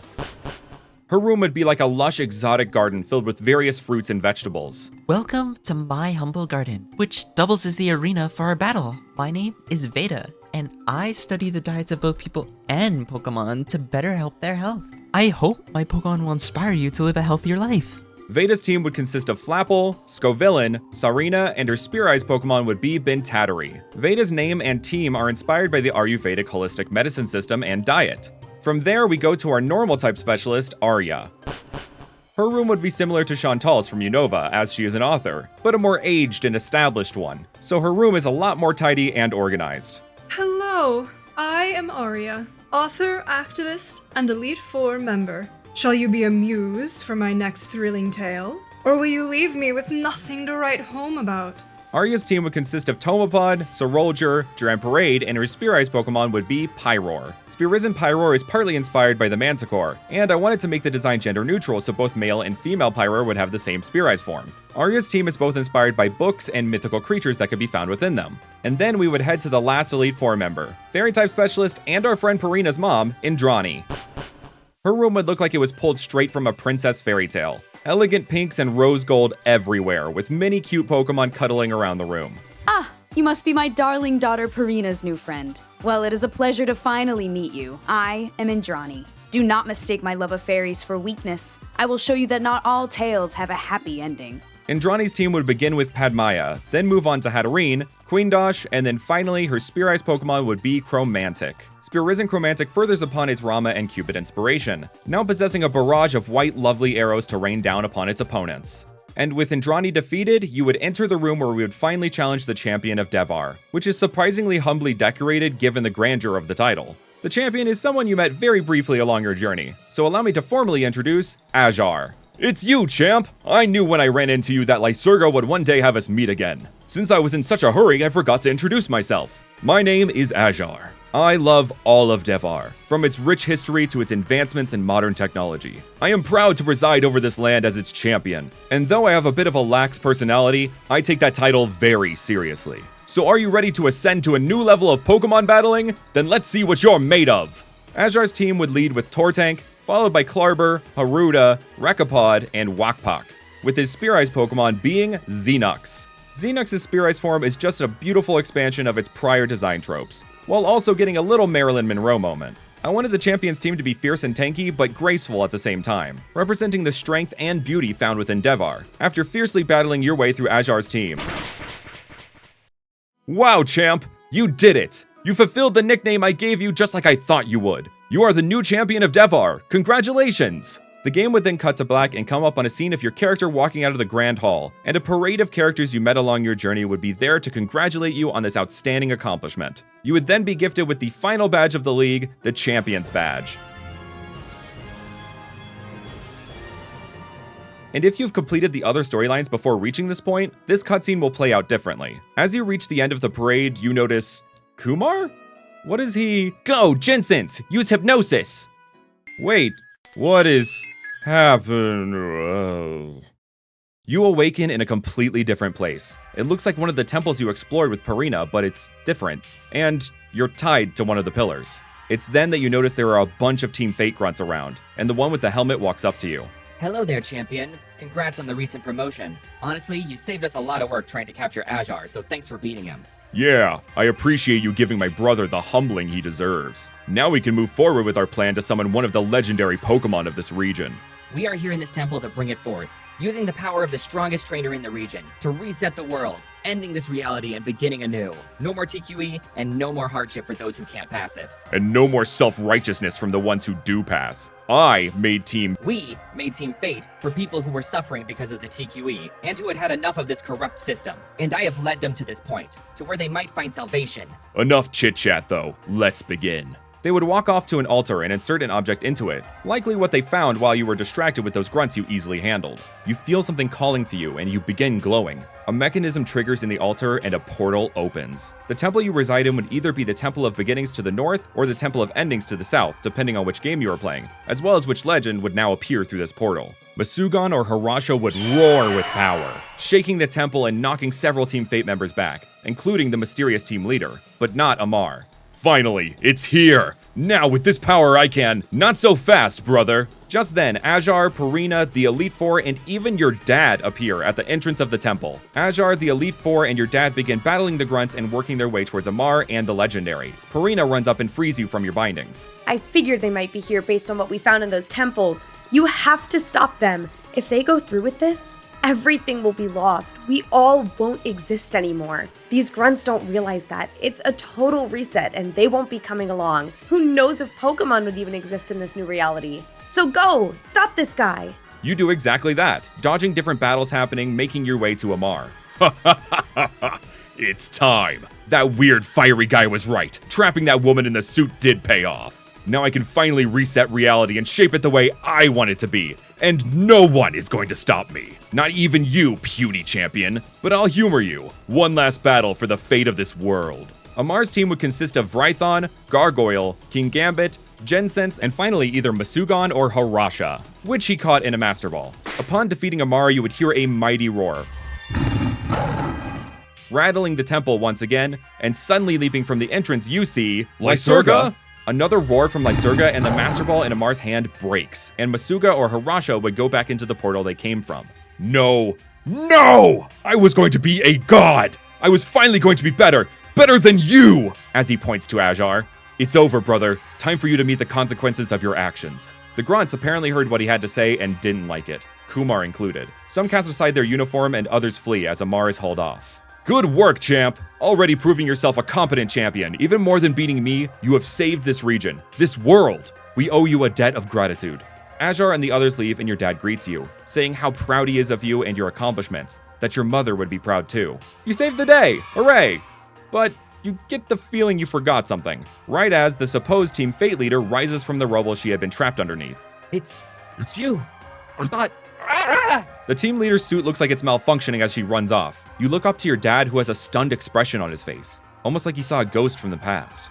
And then the game would fade to black and the credits would roll. Congrats! You beat Pokemon Jade or Jasper. In the post-game, you would be able to go back and re-challenge the gym leaders and Elite Four, this time with full teams, as well as take on the 4 gyms you didn't pick on your gym challenge. Also, you would be able to revisit the Temple of Beginnings or Endings and summon Masuga or Harasha to catch for yourself, which is honestly the safest place for them to be, given you are basically the new protector of Devhar. Also, I neglected to mention this, but there would be raids for powerful Spear Ice Pokemon, so you could also have fun with that. But those are the Spear Ice forms and storylines of the Devhar region. Thank you all so much for being patient as I worked on this video. It was a real undertaking for me, and I hope you enjoyed the end result. Once again, make sure to pick up a poster of the Devhar region from my merch store to commemorate the finale of this series. And thanks so much to our incredible members for supporting this channel with their hard-earned money, which you can also do by hitting that join button. Thank you so very much for watching, and I will see you all next time.